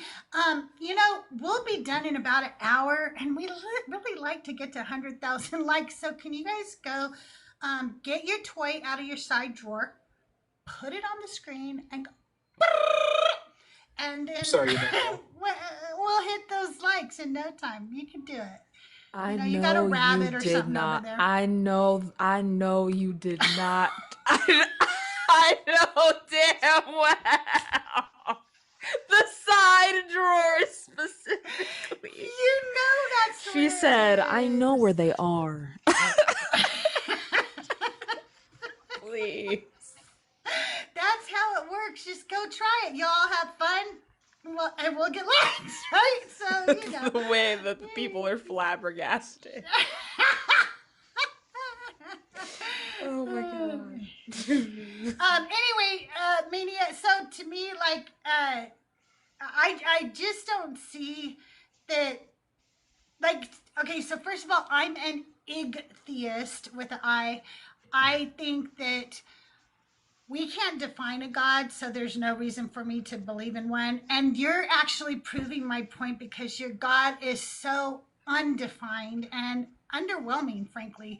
And if God can just be anything and we can make up the properties and we don't have to have any proof that any of that is even true, I just don't even see a reason in thinking that one exists. I mean, you're justified in believing that. God isn't really a word with a solid definition. It's more of a title at this point. But like if we're talking about the like title can be anything. It could be a shoe. Yeah. Well, technically, it actually could under S5. It literally could. Yeah. But the problem with that is just like, if you don't want to like, I don't know how to respond to it without getting like weird and yapping long. But to make it short, if you don't want to like define like worship this being because of some like apophatic relationship or like view on this being, that's perfectly fine. Like obviously I wouldn't worship something that I personally can never like fully understand. Like you're valid for believing that, but I feel like we can make conceptual or like not real distinctions within this God thing and try to make out of what we have or what limited knowledge we have. So it's not entirely. Did you just say not real distinctions? I didn't want to make it like, I didn't want to sound weird. I don't know if that sounds weird. I'm sorry. Well, I mean, it kind of did, but it I know. sounds I'm like sorry. you're trying to replace nature and the words that we have for nature. There are things that I don't know and I don't pretend to know, and so I don't replace God with that. Oh yeah, and if you have like this unknown, right? It makes me wonder if you didn't read any religious text, if you were never told about any religious text a day in your life, would you still believe in a deity? If I hadn't really read any formal religious text, then probably I still would, because what led me to God is just a bunch of like weirdo metaphysics stuff from a bunch of these like high tier Phil bros that aren't even on the internet anymore. Yeah, but the Phil bros all read religious texts You to have a get to point. their presuppositions. So I just don't think that, like, for me, I'm not going to say, oh, look at the trees, look at the universe, look at all the stars and everything, and therefore God. There's a bunch of stuff out there I don't know, and I'm not going to fill in the gaps with a God. Yeah, you're right. We have like labels for things we don't know. Like most things that we are trying to know, science or physics has already answered that. But for things that we don't know or can't ever know, we just label them as brute facts. I wouldn't use God as like a label for why things happen. But and to answer your earlier question, now that you told me and pointed out the flaw in my answer, no, I don't think I would believe in God if we hadn't had any of these religious texts. Not that I follow any of them specifically, but like, you know, these religious texts are what lead to the belief of God. So yeah, that's all I had to say. Can't think of anything else. Wait, so then I wonder what is the reasoning for thinking that God exists? Oh, I just like talking about like I just like talking about theology with people. Like the sole reason I believe in a God is just because I just want to talk. I want to have an excuse to talk to people about like theology, but no real reason from that. Wait, so then do you actually believe that a God exists, or do you just like cosplay? No, I do actually believe a God exists, but I only my only motivation for coming to that conclusion or finding a method to come to that conclusion is because like I just want to talk to people about like theology and stuff. Maybe. How old did you say you were? Oh, I didn't mention my age earlier, but I was like 20. To talk to people about like theology and stuff. You're up here? You're muted, but do you know you're up here, Glitter, on the stage? I told you we needed more glitter. I'm gonna assume that based off of the PFP, this is not a Do you want me to drop you down? I'm gonna drop you down, Glitter. With Holy Spirit Wi-Fi. I'll go too if that's all right. All right, you have a good night, Mania. Bye. And we have Pastor that came back. He came back for more. No, I wanted to talk. I wanted to help Mania there. It hurts. Oh, he dropped down. Maybe he was afraid of you. Maybe he got scared. Mania, do you want to come back up and talk to the pastor? He's a lukewarm Christian, but Jesus loves him still. He wants him to return. Okay, he's coming back up. He's coming. Crystal, Mania. I'm so sorry to cut it short, but the light is giving me a headache, and I can't continue to. I can't do it. Okay. I can't. Well, Sam, thank you so much for being here. You know how much I love you, and I'm so happy you joined me. Thank you so much. You guys make sure you're following Sam. Also, if you can, go check out all the things in her bio of ways you can tip her and maybe send our favorite starving college student. And I am both of those things, a college student and starving. Yes, the fuck I am. That's right. That's right. So you guys go show Sam some love. I love you, Sam, and I'll see you soon. I love Sam, you you're too, the goat. Bella. Bye. Thank you. Bye, everyone.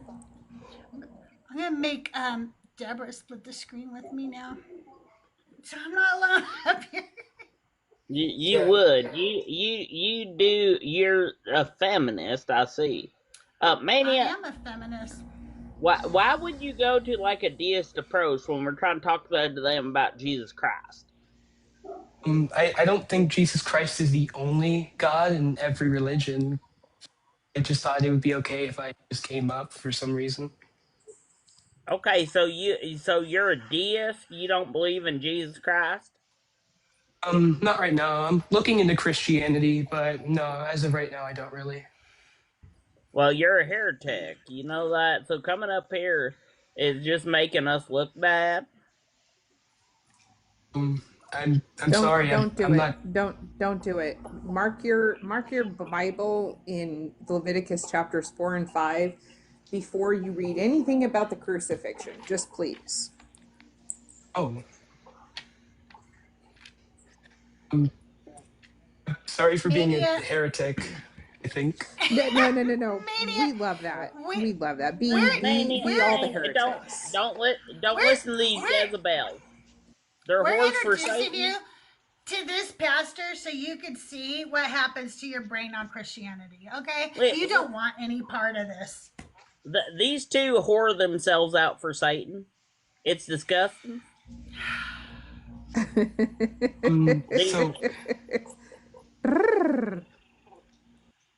So, Pastor, I have a question. In Genesis 2:2, I noticed a problem since I just started reading the Bible. It said that when God was done creating the earth and the stars and the heavens, like, God had rested. But to my knowledge, like, God is a being that, like, can't change. So how could God have rested if he's unable to change? Good question. That's what we like to hear. Yeah, Pastor. So what he's talking about is fundamental change. He's not talking about just inconsequential states of change. That's two totally different things. Hush up, pirate. I think I've heard a similar answer to that before, yeah. I think there's like a distinction between like passive potency and active potency. Hey, man. You gentlemen, give me just one moment. Meandering, can I get your age for TikTok purposes? Meandering, do you know you're up here? All right, well, I will drop you back down. Thanks for coming up. Thanks for being a part of the live. I got somebody else. Give me just one moment, gentlemen. Hi, Pattern. How are you tonight? Hello. Well, I'm doing great. Can I get your age for TikTok purposes? 19. All right, and are you a Christian or a believer of the God of the Bible? Oh, of course, yeah. All right. Mania, ask him the question you just asked the pastor. Ask that question. Yeah, in Genesis 2:2, it said that God had rested after he was done creating everything. But to my knowledge, like God is like a being that can't change. How could God have rested after he was done with creation if he's unable to change? Oh, okay, hold on. Let me just check my notes. God works in mysterious ways. Next question, please. Okay. Oh, wait. Just so you know, I want to teach everybody in chat what you just did, okay, Pattern? So what Pattern just did was he used a part of the Bible that is called a thought-terminating cliche. So rather than actually think about the question and come up with a good answer, he said, I don't want to think about that. That hurts my brain. So I'm going to say God works in mysterious ways. And that way I never have to think about that question again. How else can I win an argument, right? Anyway, ask me some more questions. You didn't really win that argument. You just terminated the thought process. Just ask me another question. Don't worry. I got all the answers you need. Okay, so I in really the don't Bible, think you do. Okay, let me tell. It says that like the stars had came relative to when the Earth came, but I thought like it was true that like the stars came a long time before Earth was formed. So how could like this the creation of the stars been relative to the Earth or after the Earth? I'm not really sure which one is that or which interpretation is accurate. Well, you know, it's hard for us to understand. God did it, and he works in mysterious ways, and he just did it like that. I don't know. Next question. Okay, don't ask any more questions, Mania. Are you? Pattern, did you come? Pattern, excuse me, I'm talking. Oh, sorry. Did I'm you being come nothing up but to respectful. actually? I'm being respectful to you. Pattern, please stop interrupting. I'm trying to ask you a question. Did you come up to actually engage in the topic, or just to continue to say God works in mysterious ways? No, I absolutely wanted to come here and just have some, common discussion. Just discussion. Okay, but you're not. So, do you want to stay up? Are you ready Oh to no, drop I'm gonna down? keep What's going going here. on? No. Okay, fine. We're not going to keep asking you questions if you just Okay, keep fine. saying God I works in won't say mysterious God works in ways. mysterious ways. I promise I won't say it anymore. Are you going to say his ways are higher? No, I'll actually give logical arguments. Okay. So tonight, Deborah and I are talking about the fact that your God does not exist. What say you? Do you want me to give evidence that he exists? Do you have any? Absolutely. Because the Bible says he What does. you got? The Bible says he does. That's called the claim. The claim is not evidence. So you don't think the Berenstain Bears exist? There's a book about them. They clearly exist. So I don't know what you're trying to, obviously he's real because the Bible says he's real, so he must be real. So I don't understand what You you're trying to. didn't come up to engage. Okay. No, I'm legit. Have a good night, Pattern. No, you're not. What a You're very just respectful trolling. woman you are. Wow, guys, what a respectful woman. Pattern. Bye, Pattern. It was fun watching you troll for a minute, but I'm bored. Deborah, how are you, my friend? I'm okay. Yeah. It's been a little bit challenging to stay engaged with everything that's going on in the world. Yeah. For sure. Plus, I've been on this app for 4.5 years and have had essentially the same conversation thousands of times, and so I've got a little bit of burnout. So when I came across your panel and there was all kinds of laughter and I was snorting my ass off, I was like, this is the life to be in. This is great.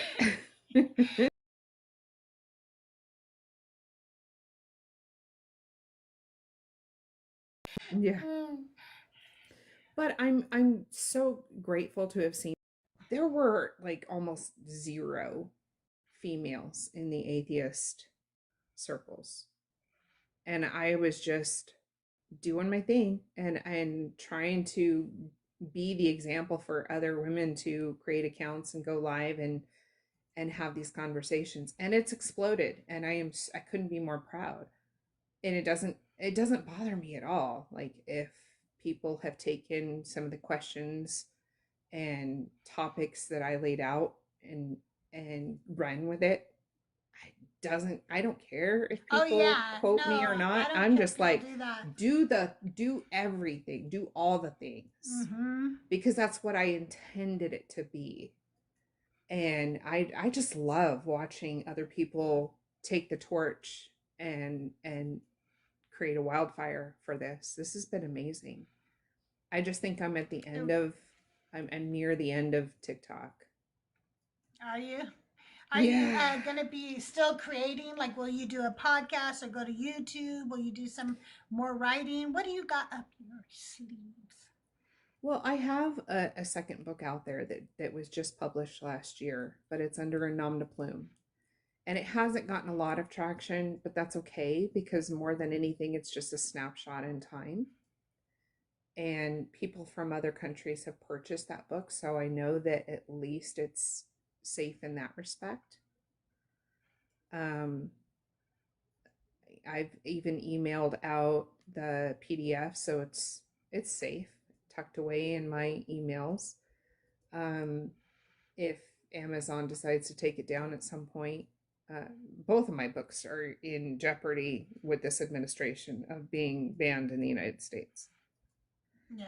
So, no, I have a couple of other writing projects. I haven't put a whole lot of effort into them. I mean, I have 2 other books completely done. I just have never found artwork, an artist to, well, I did. And they took a huge chunk of a deposit and ran and never provided anything. That was fun. But I don't know. Right now, I'm just sort of observing and trying to figure out where I'm going to navigate in these shark infested waters that are the United States. Yeah, I think we all are. Yeah. It's very Calm, uncertain with everything right now. Yeah. My first book is called Crucifying the Bible. I don't share my second book because it's under a nom de plume for my safety. There's a lot of information in it, and there's a lot of it that's very highly controversial. And with the current administration, I'm really glad I did that. Yeah, you have to be safe. Yeah. You really do. You guys, we have a little bit more time here. If you are a Christian or believer of the God of the Bible, come up and talk with Deborah and I. We are talking tonight about how we found out through the grapevine that God does not exist. And we just want to make sure you know, in case nobody told you. So if you want to come up and talk about it, this this news here. Oh God, it's the freaking pastor again. Oh, I don't make the claim that God does not exist. I don't make the hard claim that he does not exist. I say that I am not convinced of any God that has been presented to me. So I'm an agnostic. I say that the God of the Bible does not exist, and then we could discuss any other God. But that Abrahamic God does not exist. Jesus doesn't exist. None of them exist. Amen. Yeah, that's amen. This is actually joyful. Mind blown to everybody that's still in here. Guys, make sure you're tapping the likes. Make sure you're I can't get on either of my accounts right now other than this. So here I am. Okay. So guys, it's been a great live. It is disheartening how many less people we had when we had 2 female hosts. I thought we were better than that, but we're not, and that's something we have to deconstruct.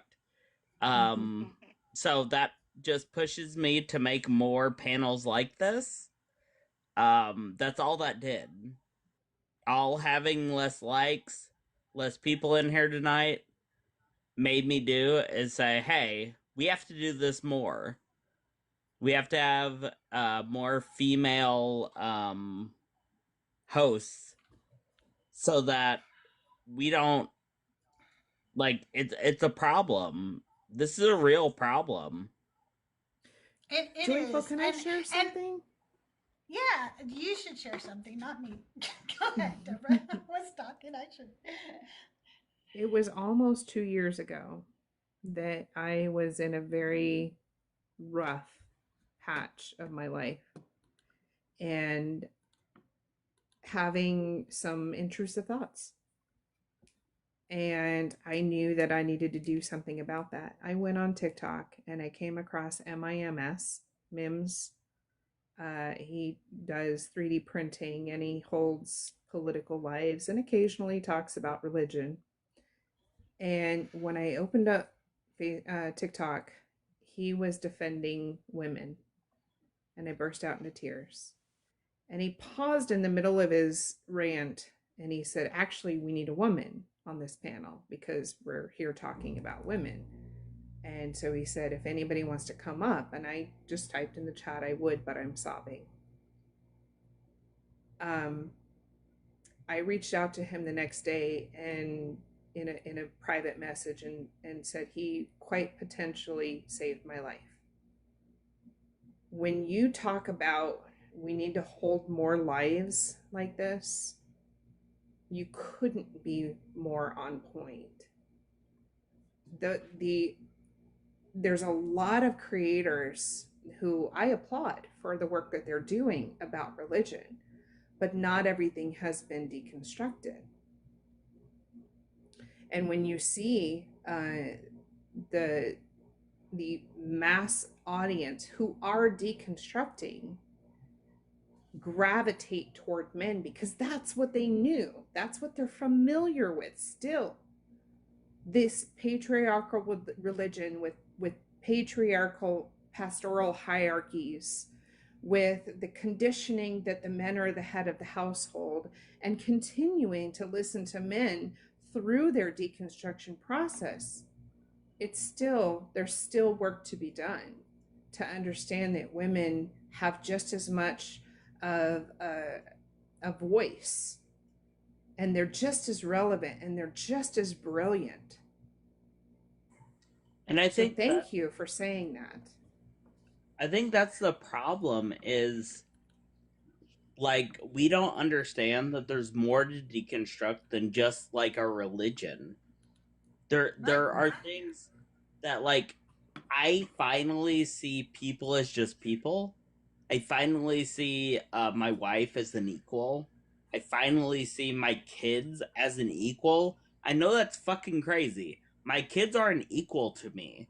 We are all, I will teach them what I can from my experience, but they are equals to me. They have just as much importance in this life as me. And I can finally say that, and it's disheartening watching the live tonight. I was like, oh my gosh, we're gonna have an all-female host and co-host, and it's gonna be awesome. And it was just I want to say something. Let's please remember, I'm not trying to do this to be weird or anything, but Sam is non-binary. Yeah, they are they, them. Okay, them presenting, okay? Presenting. Right. I just want to make sure so that people don't think we erase non-binary people. That's important. Absolutely. The feminine presenting people, I should say, are seen as less than, and I hate it. I think that's so fucking gross that we aren't seeing everybody as people. You know how as I've been withdrawing from TikTok, I've been watching a lot of all of the iterations of Star Trek. And I'm in Deep Space Nine right now. And I went from Star Trek The Next Generation growing up to watching the original series, to watching Voyager, to watching Deep Space Nine. I'm convinced that if more people watched that, we would have far less racism in the world and a bigotry against the Skittles community. Yeah. I think the minute we start seeing people as people and no longer segregating groups, is the moment the world becomes heaven. And I know it's never, I don't foresee it ever becoming that, but I foresee it much better than what we see right now. And I was expecting a lot better tonight, is all I'm saying. It's very disheartening. I want to tell you that, first of all, thank you. You are doing one thing that's very right. And that is that you are elevating the voices of women and those that are femme presenting. And that's what men need to do. Okay. So men, what you need to do is you need to purposely go follow some women who are creators, purposely go to their pages, purposely actually watch the videos, purposely comment on those videos, purposely share those videos, because in order to lift women up, you literally have to do the work, man. You literally have to lift us up, because it's not going to happen organically any other way. We are fighting against something that has been going on since the dawn of time, and we can't fight it alone. We have to have men who will say, I'm going to hold you up. It's your turn for your voice to be heard. And the more you do that, the more our voices get heard. And the sad thing is like, as we're talking about this, people are leaving. I know. I've watched the numbers drop. It's just so disheartening. Like, I was watching, like, I don't know. I just am very disheartened by how tonight went. Crystal, you did amazing. Sam did amazing. Deborah did amazing. Jeff was killing it. That was fun having Jeff was amazing, and we had a lot of numbers when we had men up here in the panel. And then as soon as they left, it was just like, what are we? If we leave the faith and we treat women like they are subservient, what are we? What the fuck are we? I used to have a couple of really brilliant minds that would quite often come into my lives. And when I raised a couple of concerns about a couple of other men in the community, I lost them. And it didn't go unnoticed. I was really disheartened by where their loyalties lied. And there are still some that come in and support me. They don't stay for long. And if I go into their lives, I make a point to stay for quite some time. I go into and I make a point to go into thinkers' lives and Fluff's lives and Christina Carroll's lives and Crystal, when I see you live, I make a point to spend a significant amount of time supporting other creators who are brilliant and who have taken this mantle and the noble cause of trying to wake up humanity forward. It's you have to make your choices with intent and keep that on the forefront of your mind. You know how short of a time it took for some of the male creators to come in and just take off. They're huge. I've been on this app way longer than most of the male creators who are huge right now. And I haven't even hit 10,000 followers. Oh, I don't have 10,000 followers either. And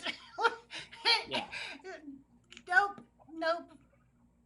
I also have a full-time job, right? So a lot of the homework that some of these other big creators have done, they do so because they don't have a 9-to-5 job.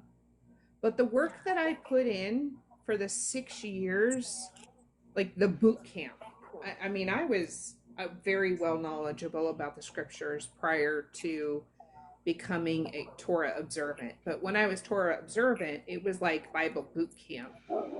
It was like everything I had learned on steroids. And then when I came out of Christianity, it was even more so. I didn't think I could elevate. It was like SEAL teams training for the Bible. And then I put all of that together and I created something to help other people in these spaces. And they have taken my information and ran with it. And I love that. But you definitely see a change, a marked difference between the male creators and the female creators. They have to work 4 times harder. And that's like what I'm seeing here is even the smaller creators that have come up on my live and hosted it all without me have more viewing, have more likes, have more everything, guys. This is a problem within the deconstruction community. we have to value women's voices as much as men's. Like, it's no different. We are all just people going through life, and we're all just people presenting the things that we have observed to be true. There is no reason tonight's live should have went as it went. There is no reason that I'm here right now saying what I said. I came out of character on my other account because I'm just so dismayed. Mm-hmm. Like, I don't understand.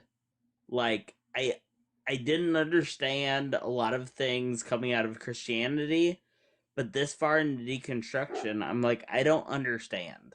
I Mm-hmm. don't understand, like, why we keep dropping viewers when we're talking about this very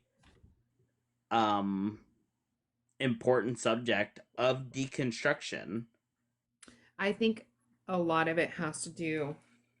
I mean, I've even seen a shift with some of the atheist male creators since last November. There's been a couple of times where they said the quiet part out loud, and it's disheartening. It is disheartening. Like, I love you all. Everybody in here, I care about you. I want the world to be a better place. I want every person to live in happiness, whether they're MAGA, whether they're anything. I want them to live in a place where, like, they are content, but I want people to think. I want people to actually think about not just themselves. Like, I think this, to put this out there, I was in therapy the other day and we were talking about our or my self goals, and I was saying how I was selfish and all I do is do things that gratify me. And these accounts, I think, gratify me to some extent. But at the end of the day, the fact that I feel disheartened at what happened here tonight, it makes me feel more hopeful for me, but it makes me feel like we're not where we need to be. Mm-hmm. Oh, we're not where we need to be, but I do want to tell you the fact that I'm sitting here talking with somebody right now. I'm sitting here talking with a man uh, who who is very upset about the outcome tonight. That is progress for me, because it would have been just even a few years ago me explaining to you why I'm not happy with tonight's results, and you not getting it. You know what I'm saying? Not very long ago, that would have been the conversation. It's like when I have conversations with Christians and I tell them, I just don't feel like, God loves women, because frankly, 95+% of the names in the Bible are all men. And Yeah. they laugh and they don't, they think that that's a funny reason for me to not like this God. They think, well, that's piss poor of a reason. Like, I literally got mocked for it. And I'm like, that's the problem we're having. You literally don't see why that's a problem. Do you remember the story in, I think it's Exodus, where Aaron and Miriam are talking amongst themselves? Yep.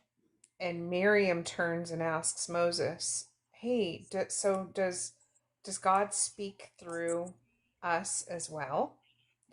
Now, at this point in the story, Miriam has already been titled a prophetess. Her question was a bit rhetorical, but Aaron and Miriam are discussing this. And it's Miriam who is stricken with leprosy. And Aaron says, we have sinned. He admits that he was part of this conversation, asking if God speaks through them, meaning Aaron and Miriam. But Aaron is not stricken with leprosy, and Moses has to go and plead with God. Now she's healed, but she still has to stay outside the camp for 7 or 8 days, whatever the purification period is per those purification laws. But it's only Miriam. There's a double standard. True. It is only Miriam. There's always a double standard. It's the whole book is like that. And yeah, for you to be like, for somebody to be indoctrinated into that and then raised up on that and then have, you know, a society built around that, like once they lose the God, they don't always lose that. And you know, I've seen some of my friends who are in the deconstruction community say or do things that are either blatantly misogynistic or just microaggressions towards women. And luckily for me, they have been receptive enough for them to listen. And I hope that if you are a man and you are deconstructing, I hope that you are listening right now. I hope you understand that you have a long way to go. This community has a long way to go when it comes to the misogyny and probably other things like racism and homophobia and stuff. There's probably other deeply indoctrinated things because this whole entire religion is based on supremacy. But it's not the about misogyny is overwhelming. Yeah. No, I just want to clarify. It's not about the amount of followers. I could really care less. It's a matter of the reflection of how women are valued versus men are valued. And I use myself as an example because I can't speak about anybody else's journey. But I can definitely see a marked difference. And it's throughout all of the platforms, the social media platforms that exist. And I don't see it getting, by the way. Yeah. Well, no, you're right. There's a hierarchy of how many followers you have that somehow reflect how well you're respected and listened to in any of the given conversations. And well, you will also, I'm sorry, go ahead. You will also see that like people are more likely to follow like women's accounts that subjugate them. They don't. Yeah. The women that have a voice are less followed, less given a platform to. And it is just appalling to me because I know how many follows people get that subjugate themselves. But Deborah and Crystal are people that are giving intellectual reasoning and biblical reasoning to their thoughts, and it's like, nope, not them. Yeah. But I get follow after follow. Jay Debates gets follow after follow. Tonight we got nothing near what we do when we have men as the forefront. And Crystal is better than most men that I would put up on this platform. Crystal is better. 2 years ago, if I did a 5-hour live, I would get 50 to 100 followers, sometimes more in a single live. I went live, I think the last time was 5 hours, and I had 6 new followers. That's it. And I was shocked, honestly. I knew there was a decline happening, but I didn't realize it was that much of a decline. Yeah, and that was just like, something. yeah, forget it. I want to say this. When I say that it's the women too, like I want you to know that I'm on a lot.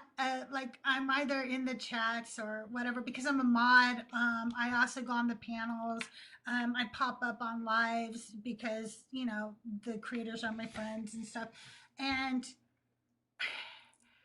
the women in this community support the men more than they support the women. That's why I'm saying it's the women too.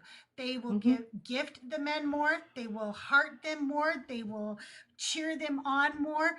I'm very sure 100% that most of my friends right now are over at Joel Reed's Bible because he's live. Yeah. And that's what I'm saying. If you are really a feminist, you would be supporting women when they're live. You would. No, I'm not saying never watch a man. I'm not saying that because I watch the men too. I'm in Joel Reed's Bible and Mezzo's Live, but I also watch Thinker, Christina Carroll, Rhea, African Atheist, Deborah, like so many women on this app. And I bring them to you. I introduce you to them when I do my shows. I have the women on so you can meet them, so you can learn who they are. And so it's not just the men. It's not just the men in this community with the misogyny. It's the women who have internal misogyny. You know that there was a new creator that came out like, I don't know, not even a year ago, Ghost of Christian Past. And I thought their lives were absolutely brilliant and that they would just blow up. And they didn't. No. I gotta get going. I got a phone call. Somebody tried calling me while I was up here, and I need to call them back. But I love you. Joyful's phone died. I love you too. Thank you for being here, Deborah. I appreciate it. Thank you so much. And You have a wonderful Joyful, thank you. You too. You guys make sure you follow Deborah and go get the book, Crucifying the Bible. This time I didn't screw it up. Love your face. And I love your new glasses. Thank you. Well, Joyful, it's just, something that we're at least addressing it, and hopefully we'll see some changes. You guys, we have about 20 minutes. If you want to come up and talk to me, if you want to ask me a question, come on up and ask me a question. Tap the screen, share the live. We're still live for 20-ish minutes. So, thank you, Lobes, W Women Hosts. And also men, when you guys are live, if all you bring up is guys from the,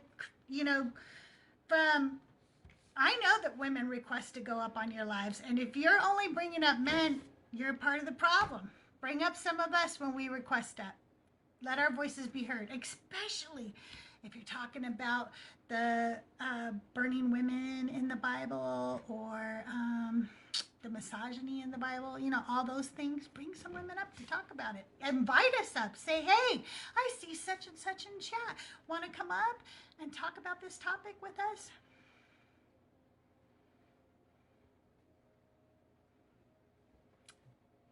I'm sorry. I probably would be sadder if I wasn't almost 60 years old and I've been going through living with the real effects of misogyny in my entire life. My entire life, I have been fighting for my rights to just be fucking seen as an equal. Oh, it's exhausting, and I've cried so many tears about it that I can't always cry when it happens. I just can't. So why spent rage baiting and spoil at this old age? Well, first of all, I'm not rage baiting. It's debates, and so I've been debating people today. Thank you so much, Almighty. I'm 54 and thought we'd be so much further than we are. Me too. Me too. I'm trying to request that, but it say hi. But let me see, Liz. Maybe I can bring you up.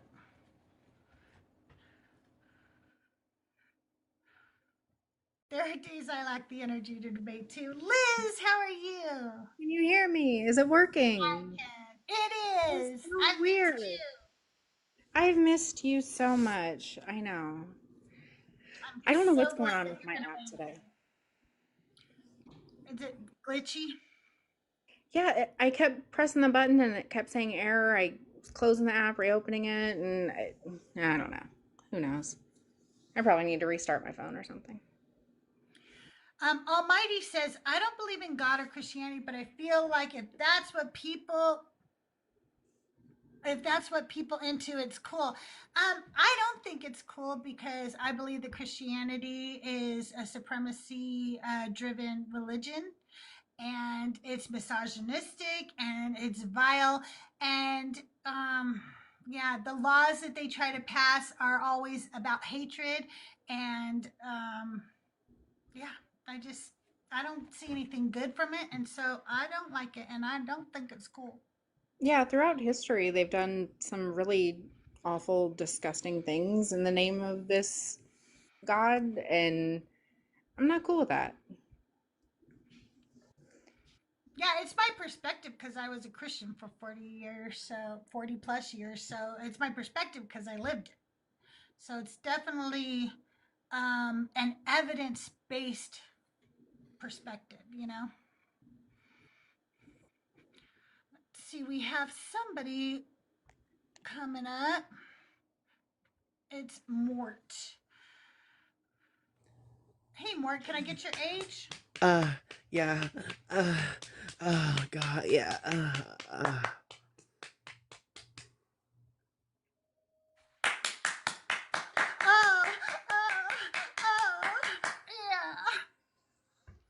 Now we both did it.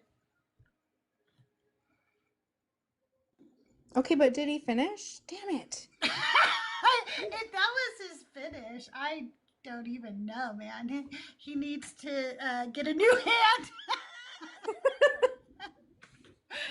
I hate when you don't even get to know the ending, you know? Like, right?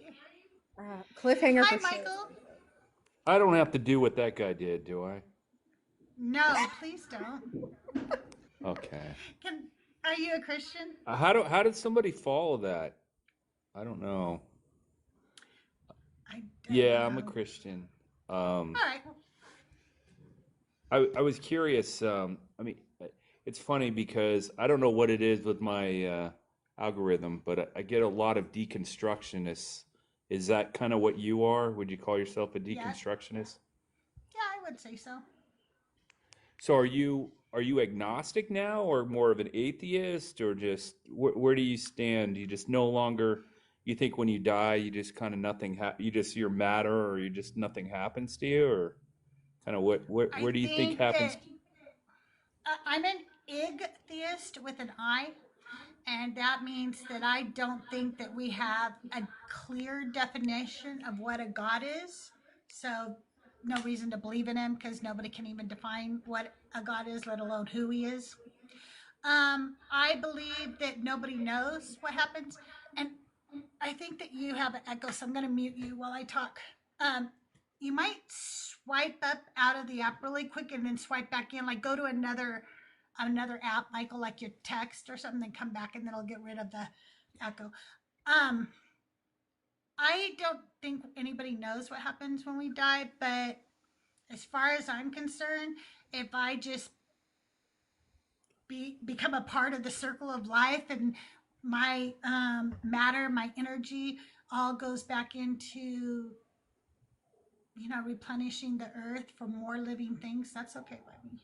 So what I find interesting is, and I'm a Christian and I have a relationship with God, and I would consider myself a follower of Jesus and a baptized person. And what I'm amazed is like how you can go from such an extreme of having a relationship with God and then wake up or whatever, obviously you were reading your Bible, or what I assume you're knowledgeable in the scriptures, how you go from having, the Holy Spirit, or just understanding who God is and his love for you and his purpose for you and why you're here, to go the opposite way. Like, did something, I guess I'm curious how you get there.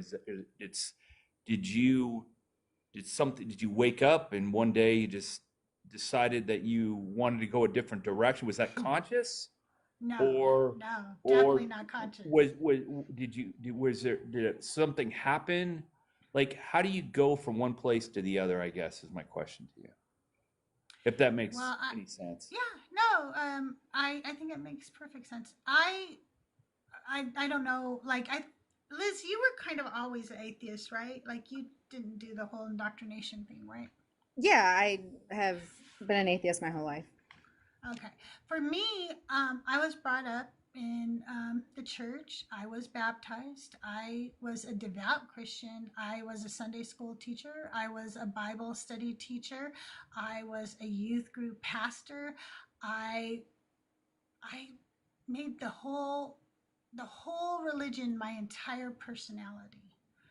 But all along the way, from the very beginning, from my earliest memory of reading the Bible and studying the Bible, I had questions. And when I had those questions, I was told to look to apologetics or to ask a man. And I allowed those things to pacify me at the time. But as I got older and more things came to light and I understood more things, I understood the Bible better, the actual Hebrew translations, the Greek translations, so many things, that eventually I realized I can't let these lies that people tell me, and they call them apologetics, to pacify me anymore. They do not. They do not. So Jay, you said something that you were told to ask a man. That's, when you're studying scripture, you're supposed to, obviously women are in fellowship with other women and men are in fellowship with other men. The fact that you were asked because you had a question about scripture and you were asked to speak to a man about it, that doesn't even sound, that's crazy. Why? That's not even normal, right? So was this your church or your? That's in the Bible. No, look, women are called to have fellowship with other women, and men are to be in fellowship with other men. Women have needs and stuff that men don't understand. I don't have a co-ed. I think it biblically requires women should be in fellowship with other women. I don't understand. The Bible says in 1 Corinthians 14, verses 34 and 35, let your women keep silence in the churches, for it is not permitted unto them to speak, but they are commanded to be under obedience, as also saith the law. And if they will learn anything, let them ask their husbands at home, for it is a shame for a woman to speak in church. I was told to ask a man. Because are you talking about speaking or preaching, Jay? Are you talking about preaching in church or speaking in church? If I have a question and I'm in church, I'm supposed to wait and ask my husband. Yeah, that's ridiculous. I'm telling you, that's not. I would have left the church and gone to another church. That's ridiculous. And the other church would say the same thing. It's biblical. No, my church wouldn't have done that. My church would not have done that. Do you really believe that that is what the hang up is here, and that's the reason that she left, and having that change is what will bring her back? Because she listed off a whole bunch of things and you latched on to one of those things and didn't acknowledge any other things that she said. Well, I would say, why don't you tell me, I heard what you said, but at the end of the day, where I'm struggling is, when you follow Jesus, you're in a personal relationship with Jesus. It's about you and him. No other person should affect your relationship. No church, no individual. And at the end of the day, it sounds like there were external people or things that came into your personal relationship that shouldn't have been there. I would encourage you to look up when or what that personal relationship, the history of it, because that only started in like the 60s and 70s. Prior What to are you that, there talking was about? I'm talking about John 3:16. I'm talking about a that personal. is I'm talking nothing about. to do with a I'm talking relationship. about. What? No, I'm talking Correct. about the good news, the gospel of Jesus Christ. Okay, but you specifically said relationship, and that Yeah. wording only started in about the 60s. I think the 60s. The Possibly. idea of a personal relationship with Jesus expressed through that exact phrase became popularized in the late 19th and 20th centuries, particularly within American evangelical circles with figures like Billy Graham. So this is a new concept. The Bible never tells you that Jesus wants a personal relationship with you. Never. God never tells you he wants a personal relationship with you. He's very clear that what he does want from you is obedience. If you do not obey the law, if you do not do the things he's telling you, then you will be separated from him. You are a sinner and you are not welcome into his kingdom. He does not say, I want a personal relationship with you ever. What do you think? If he doesn't want a relationship, what's his ask? He wants your obedience. He wants you to worship him. You're a No, slave. no, he doesn't. I don't he know where does. you get that. I don't. So Throughout the whole Bible.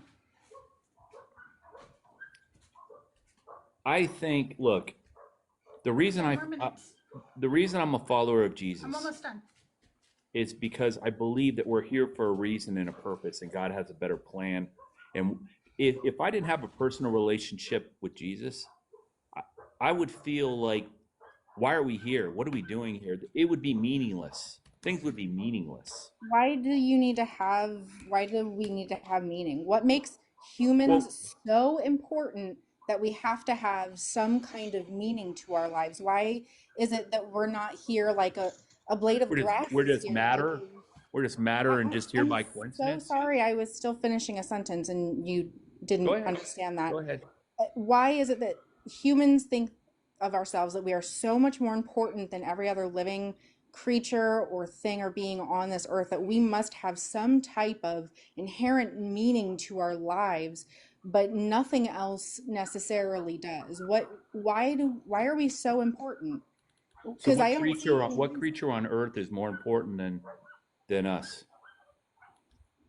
Well, if we didn't have bees, for example, the whole world would collapse. So Wait, why are we the most important creature? Like, don't you think the dolphins might think who's more important than them? Are you kidding me? Just because we have the might, that makes us the most important? That's very narcissistic.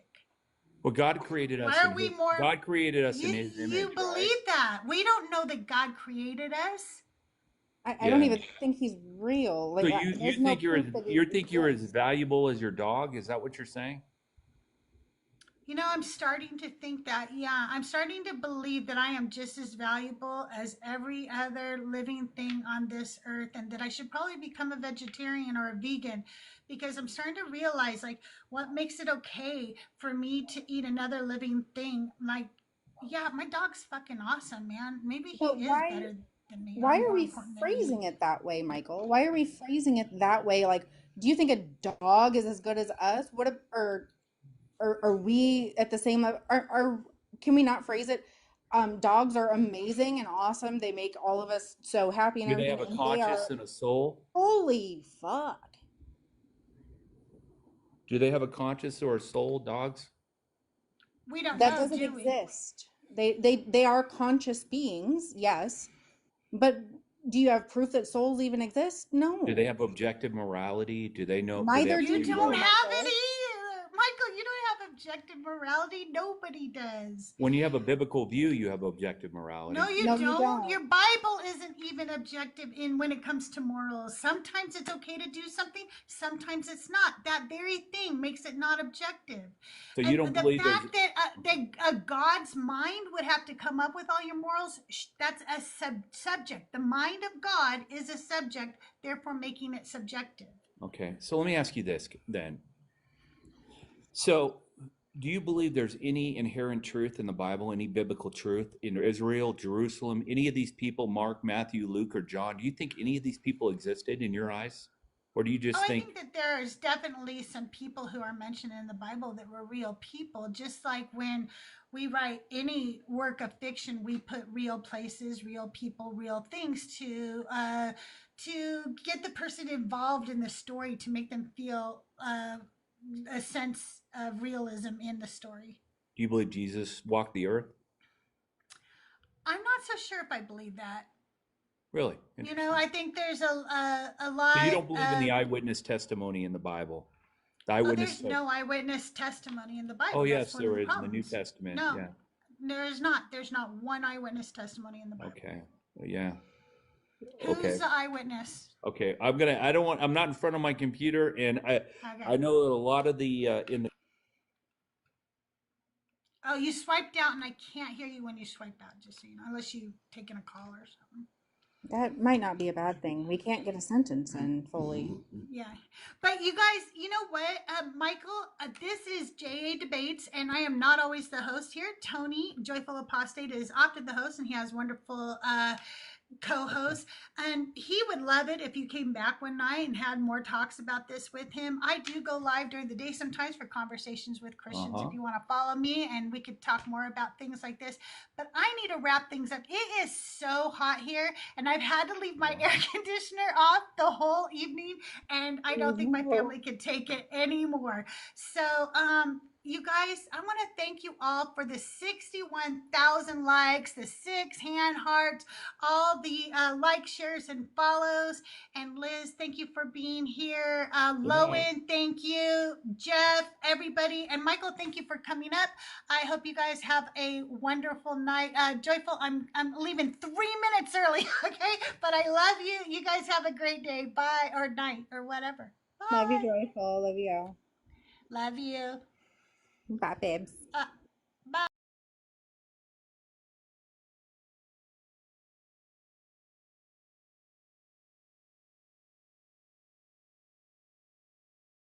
That you no longer live in a democracy. I do think that insurrection is a valid response. That's what our founding fathers did. Yeah, but like if you believe that they have an illegitimate basis for believing the election is stolen, and then they like assault police officers and try to overturn the government, you'd believe that they don't have a right or just reason to do that. So, I mean, we would view these as crimes. Just because something's a political action doesn't mean it's not a crime. And also, like, again, were there violent crimes that Martin Luther King Jr. committed? And then, like, was pardoned by like, the president? He wasn't pardoned, but he did commit violent crimes. But I don't think that undermines his message, right? I mean, we're not making him president, though. What violent crime did he commit? Domestic violence. Okay. I mean, was he convicted of that? I'm like 90% sure he was. At the very least, the police had a file on it, and they tried to use it against him. Could you give me a source on that? Because I haven't seen this.